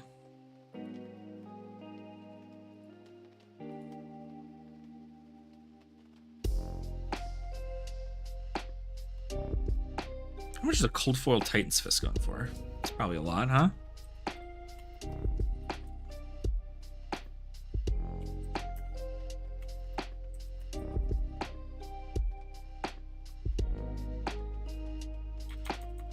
Titan's Fist. Okay, am I spelling this right? It is like that.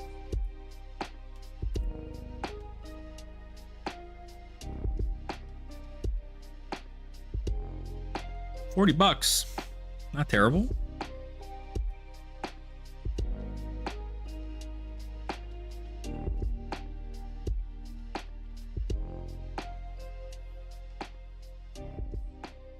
Yeah, it's inertia on hit +3. Not even inertia. It's worse because they get destroyed and not like brought back to your deck.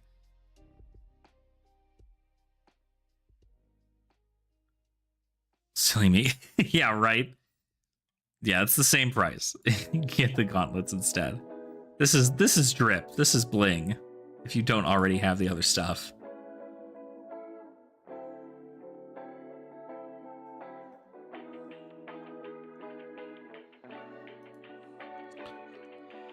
Huh, I don't know. We'll hold on that for a little while, but I'm probably gonna go ahead and call it here. Actually, it's getting close to be about lunch/dinner time. We're gonna go out for my girlfriend's birthday, which is tomorrow. So everybody wish her a happy birthday.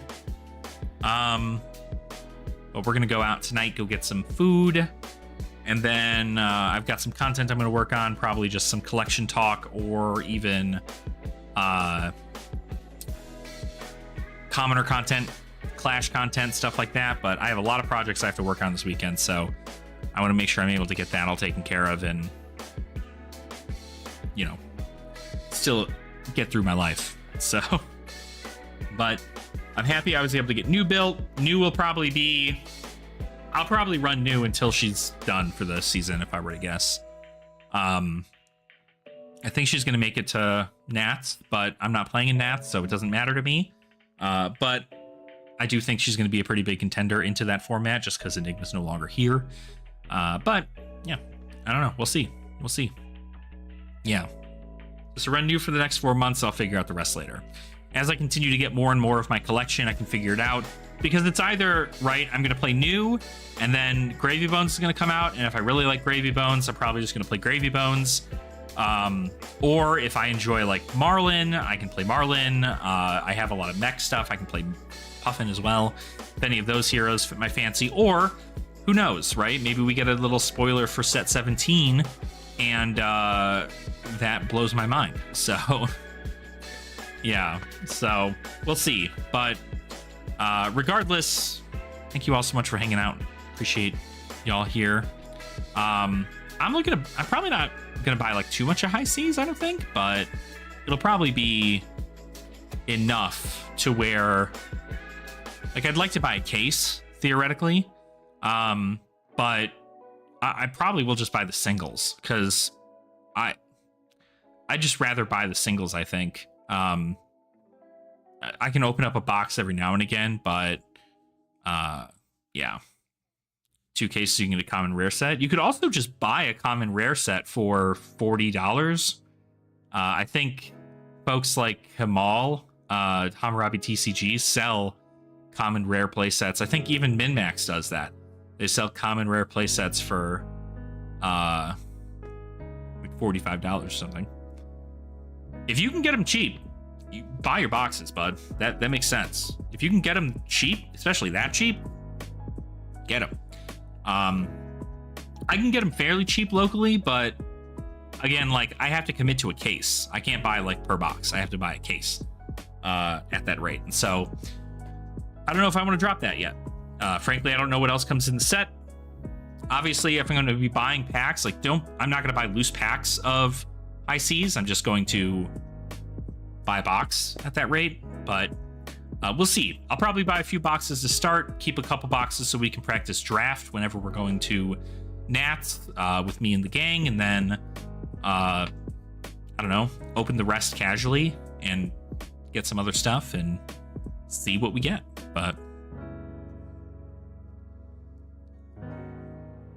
yeah, well, and especially with this set, right? With this set, you don't want to buy loose packs because you're not going to be getting a cold foil in them, and you're probably not even going to be getting a cold foil Marvel. You'll probably get a non-foil Marvel, or just regular rainbow foil of a card, because everything that's good in, like, everything that's collectible in the set that's worth money is going to be in the treasure pack. So you have to buy a box, because you're not going to be buying the treasure pack from your local game store. Like, they're not going to have that. So, yeah, my PSA on that. But anywho, like I said, I'm going to get on out of here. I hope you guys have a fantastic Easter. Happy 420 to those of you who celebrate. And yeah, it'll be a good time. I might be live later tonight if I decide to do that, or I'll probably just be making content. So you'll either see a video go live tonight, or you'll see me go live tonight. So we'll see. But anywho, thank you so much for watching. Appreciate your support, and I'll see you all very soon.